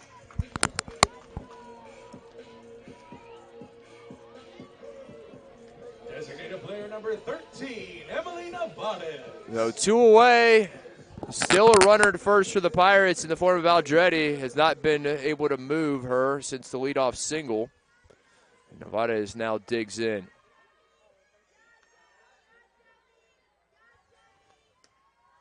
And gets away from the catcher. You mentioned the new catcher. Hey, that could be symptomatic of it right there as Aldretti moves herself into scoring position. And that could be huge, Kit, especially when you think about when the Pirates were doing their thing in the bottom of the fourth inning.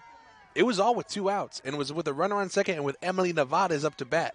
If they could add a run or even 2 insurance-wise before the Pioneers come up in the top of the 7th, that would be massive if they could make this a 4 or 5-0 ball game. Every run precious, obviously.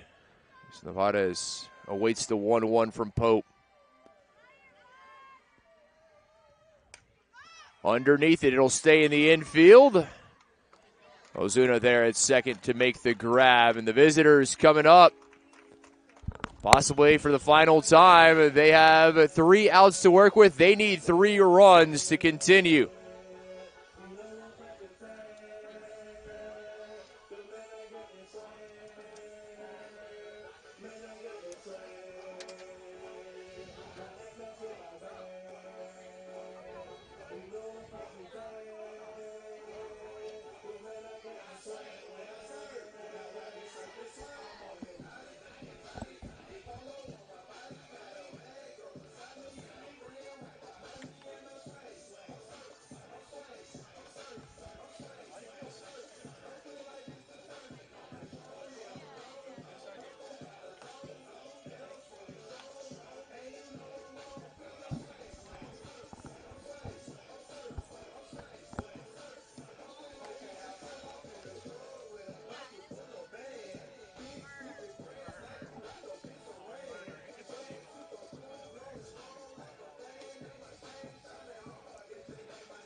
Top of the 7th. It'll be 8-9 and 1 up for the Pioneers.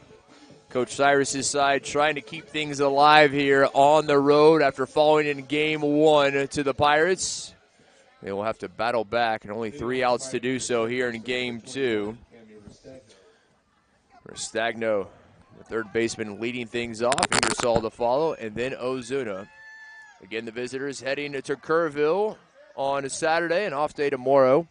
They will have a doubleheader against the Mountaineers at Shriner on Saturday, and then Sunday on to San Antonio to face Trinity in the Alamo City.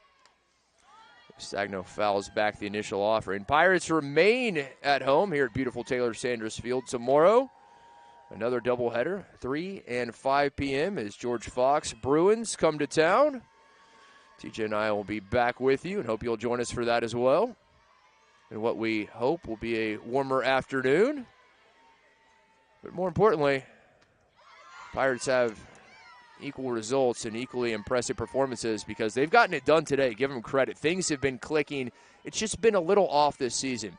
It just took them a little bit of time to get going here, kid. And again, once you get that first win, it's like a snowball effect almost. It's that momentum. And, okay, we can do this. We talked about it last week when, we need to score a run. Well, once we see it happen, okay, then we'll start saying, okay, we can do this. This is something we can start get going. And so with the wins, it's basically the same thing.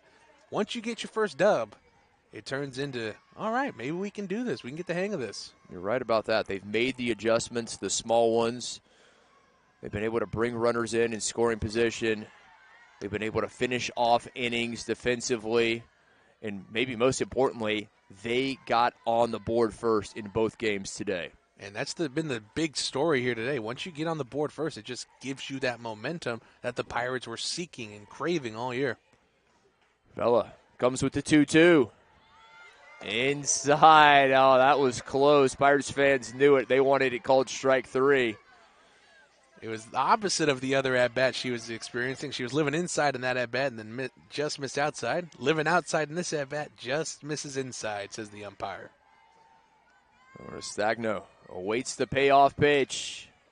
Down to swinging. And the Pioneers down to their final 2 outs. As the old saying goes, Kit, the ball don't lie. It certainly does not. Didn't there. I think we will see a pinch hitter in the 9-hole in place of Ingersoll, and it will be Sam Gildersleeve, the senior righty out of Vacaville, California. Comes up for her first at bat of the ball game. For the Pioneers, number 9, Sam Gildersleeve. Gildersleeve, who leads this team, batting a whopping .571, 4 hits and 7 at bats. But this is the first time we've seen her in either game today. Has 6 runs batted in 4 hits, 9 total bases, and you can see why. Gildersleeve takes the first pitch, a base hit to right center. My question with that is, then why is she not starting? You took the words out of my mouth. You have somebody hitting .571 again before today, 6 runs batted in, 4 hits, but that's the first time we've seen her. I was almost going to think maybe it's a small sample size, but no, 6 RBIs. That can't be any kind of small sample size. So Gildersleeve does her job. Runner number 1, Katie Ingersoll. Ingersoll will take over as the pinch runner at first. Into the top of the order for the Pios we go. Ozuna comes up, always a difficult out. But she did go down, grounding out to second her last time up as she rips this one foul. And this is someone Vela cannot miss inside to. You saw what happened in Game 1 when Sofia Ituarte missed inside to her. Ozuna lifted it to right field, went over the fence for a homer. Vela, you have to live outside here. Vela and Pirates need to be careful with just 1 out. This is a difficult out here in Ozuna. Ingersoll, the pinch runner at first. Still just need 2 outs, but they are not going to be easy ones. And it's the top of the lineup due up for the Pioneers. I mean, even if they get Ozuna here, it's still not going to be easy. Patton waiting on deck as this is lifted to deep left. Garza there makes the catch. The throw back to first. Not in time. Ingersoll back on the bag, playing with fire. And Aldretti there applying the tag. I don't know if she didn't have her foot on the bag or what, but in that situation with the runner not tagging up, you don't have to tag in that situation. Just have your foot on the bag. What a throw from Garza in left field. And a mistake there from Aldretti. Not normally the first baseman. Generally, it is Megan McCarthy, but Aldretti there, as you said, maybe just a lapse. The Pioneers down to their final out. It's almost like she didn't expect Cadence to throw that all the way over there. I don't know. She may have underestimated the arm of her left fielder and do so at your own peril. Patton representing the final out. Can Vela sit the shortstop down and hand the Pirates their second victory of the year? It'd be their first winning streak in 2024. Did you watch that highlight film of that team, the basketball team that just won the other day, had their first win in like 28 games? No, I missed it. I'll have to find it and send it to you. Okay. But the announcer yells, "They're on a one-game winning streak." By definition, that is not a streak. That is a win. Runner takes off. Throw not in time as Ingersoll safely into scoring position at second. And so now if you're the Pirates here, runner on second, that really doesn't affect you in any way, shape, or form. Vela needs to just come after Patton right here, get this out. Who cares what the runner on second does right now? Focus on the batter, get the last out, and let's go home. 2-1 from Vela. Now 3-1. Because the issue then becomes the tying runner coming up to bat if Vela doesn't come after Patton right here. And I talked about that in the bottom of the sixth. Pirates had a chance to find an insurance run. They could not. Still 3-0, but if Patton's able to get aboard, it's a different ball game. Patton into right field, a base hit. They will bring Ingersoll in. The Pioneers plated one of the RBI single from Patton. It's a 2-run game.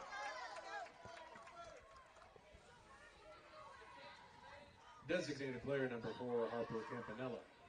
So Campanella comes up. Still, Pirates just need one out to finish this up. But it is proving difficult as Campanella now represents the tying run coming to the plate. And a little bit of tension here at Taylor Sanders Field, Kit. Vela just needs to continue working low, pitching her game, stay within herself, and let her defense work. That is the name of the game. Force out at 2 can end this game, too. I mean, that's all they need to focus on right now.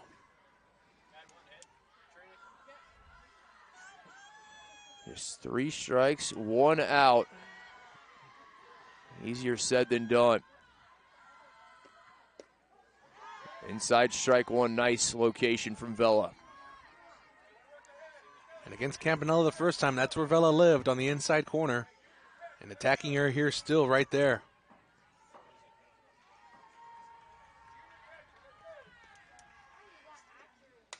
Right past Vela, a shot to center. Runner takes off to third. Throw not in time, over to second, not in time. That gets away. Runner comes in and will score the tying run at second base. What a turn. Campanella representing the tying run, and that will quickly bring Coach Lynn out. You really don't want any of that to happen, obviously, but that would have just been a single, and the runner would have moved to third on that. Let him have it, because now it's a 1-run ball game with a runner in scoring position. And Mari Alvarez, the first baseman, coming to the plate. She has been a tough out. And TJ, you said it. That's a situation. Just allow the runner in at third. There's no reason to throw it around like that. You still have a 2-run lead, a runner at third, but needing just a single out. And now all of a sudden, things getting very tight for the Pirates. With a tying run in scoring position, Alvarez representing the go-ahead run here in the top of the 7th.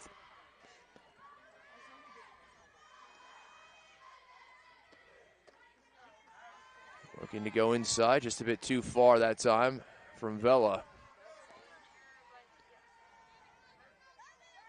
And even with the runner on second, go ahead, run at the plate, continue to pitch your game, let your defense work for you. Still need just the 1 out. Nice pitch. Paints that outside corner, 1-1. It's the old saying, dance with who brought you. Or dance with who you brought. Whoever, whatever it is. Either way. Vela needs to just focus on what got her here to this point. Pitching the contact, letting her defense work. And hits Alvarez. The go-ahead run now aboard. The tying run at second, go-ahead run at first. And McKenna Dare coming to the plate. Pirates came into this inning leading 3-0, needing just 3 outs. They've gotten the first 2. That last one is proving difficult. The visitors not going quietly.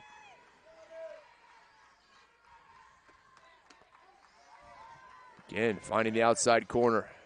Important. Vela getting ahead in the count.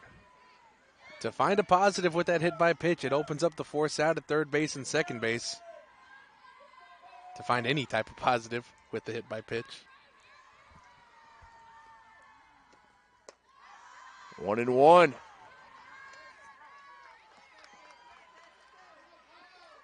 Talk about playing with a lead, something the Pirates haven't had a lot of experience with. Another thing they haven't had is closing games out, something they're going to have to learn to do.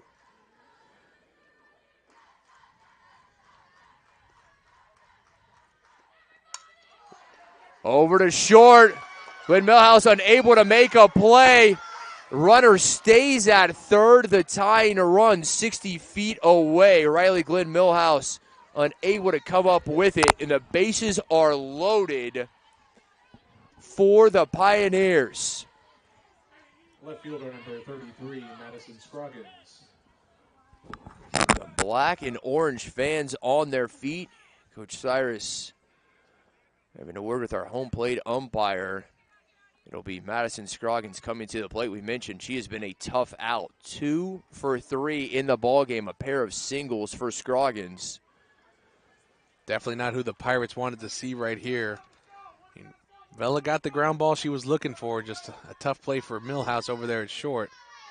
Tying run at third, go-ahead run at second, and we're going to see a pinch runner at second for Lewis and Clark. It's going to be, I believe, Alyssa Hookah, the senior from Cupertino, California, representing the go-ahead run at second. Bases juiced, 2 away. Strike 1 to Scroggins.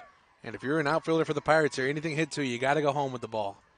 Got to try and make a play at the plate and keep that runner at second from scoring.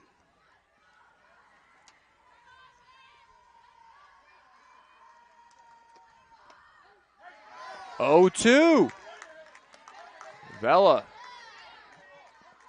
putting it on a dime. Can she come up with the third strike and end this one? This pitch should be nowhere near the strike zone coming up. 0-2, keep it away, and maybe you can get Scroggins to swing and miss.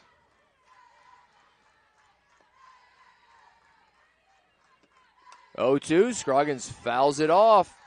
Like you said, not in the zone. Scroggins chased it, got enough of it to stay alive. And now that you've thrown that pitch, I think a drop ball here or a rise ball would be the next best pitch since Scroggins was able to foul that one back. The tension is palpable here at Taylor Sanders Field. Pirates trying to hold on for the doubleheader sweep. Low and away, great work behind the plate from Alexander. And there was that drop ball, but way too far out. If you're Vela, you want to at least keep that over the plate to maybe entice Scroggins to swing. Alexander flashing the leather and had to.